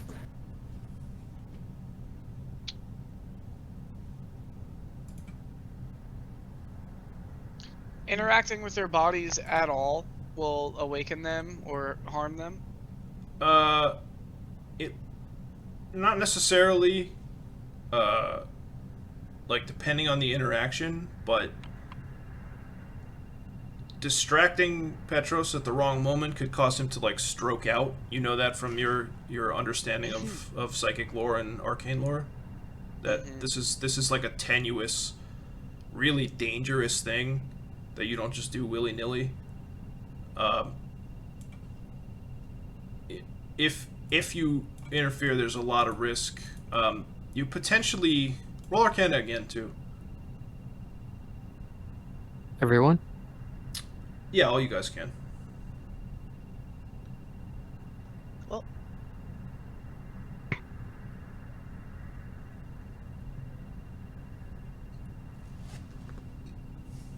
Elf.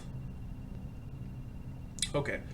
Brommus and Valan, both of you think back to the incident on the train with the shocking grasp and the bizarre effects that stemmed from something like that, and you think that any kind of physical interaction could cause some degree of psychic feedback, and something like that, or much worse, could happen.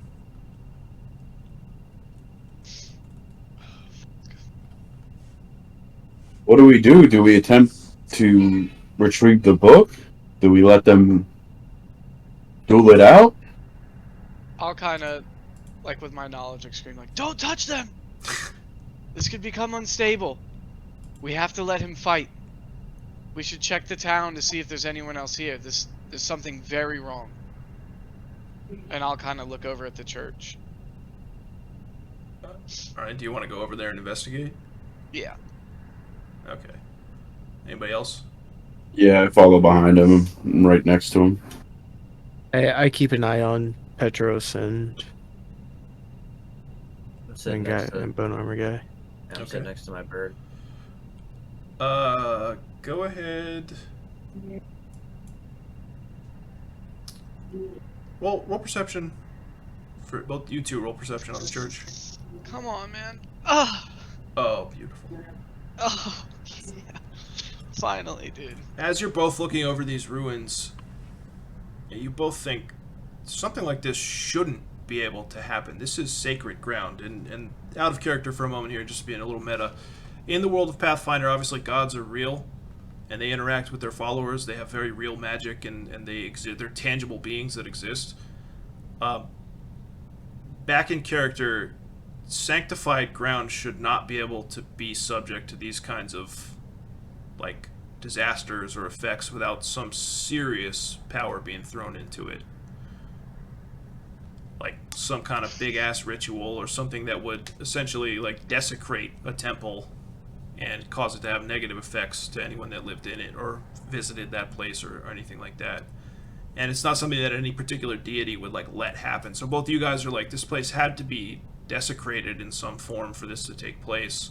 Which, again, if people were living here, they would never let that happen willingly.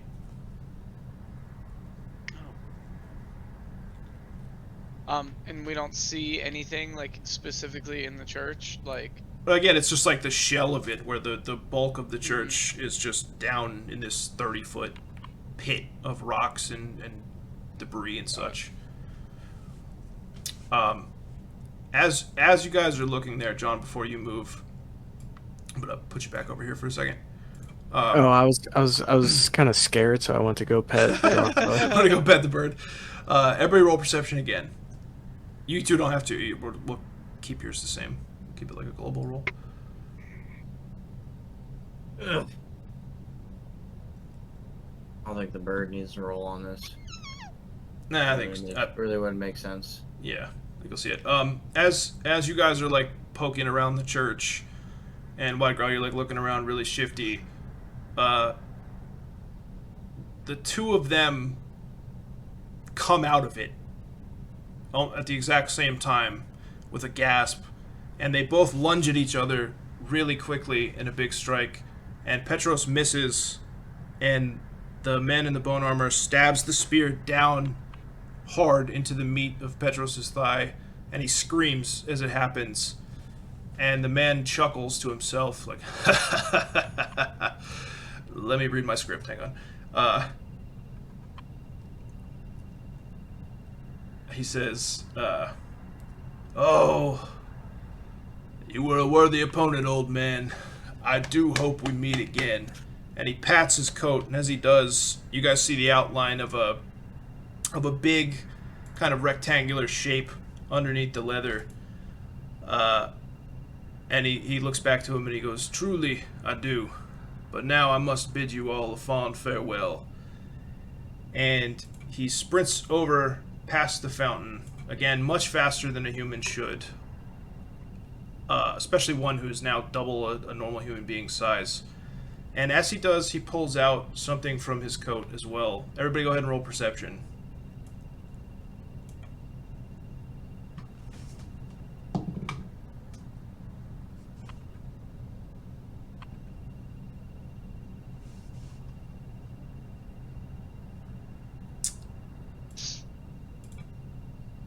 Okay. All of you see he pulls out this little bone-shaped device. It's round, about the size of a $50 in the real world. And he goes to bring it up to his lips. Ooh, I did this a little bit out of order. Well, it shouldn't matter anyway. Alafair and Widegrowl, you see that this is like a whistle of some kind. And the two of you see Petros pretending to lie on the ground in anguish and stuffing something rectangular into his own coat. As the man in the bone armor blows the whistle and this horrendous shriek pierces all you guys' ears. Everybody go ahead and make a will save. Oh. Oof.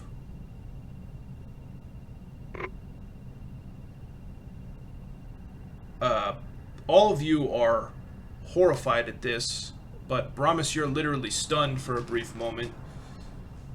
And each of you kind of stumble back.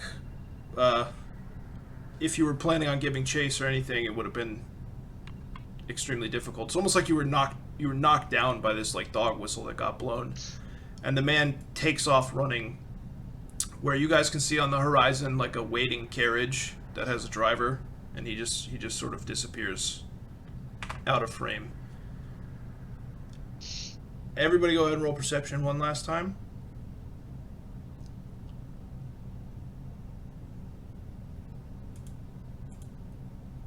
I know where I'm putting points when I level up, dude. Right. Seriously, man. Okay. All of you hear the sounds of soil churning and tilling, although there's no one around. Widegrowl, you see it first, in much clearer detail than everyone else.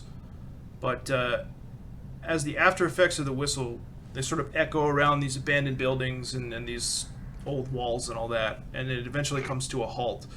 As everyone is just like panicking and looking around, you see 4 creatures pull themselves, literally digging by their fingernails up out of the soil, as 4 ghouls rise up from the dried up bed of this fountain. And I think we're gonna call it there tonight. Oh, the undead!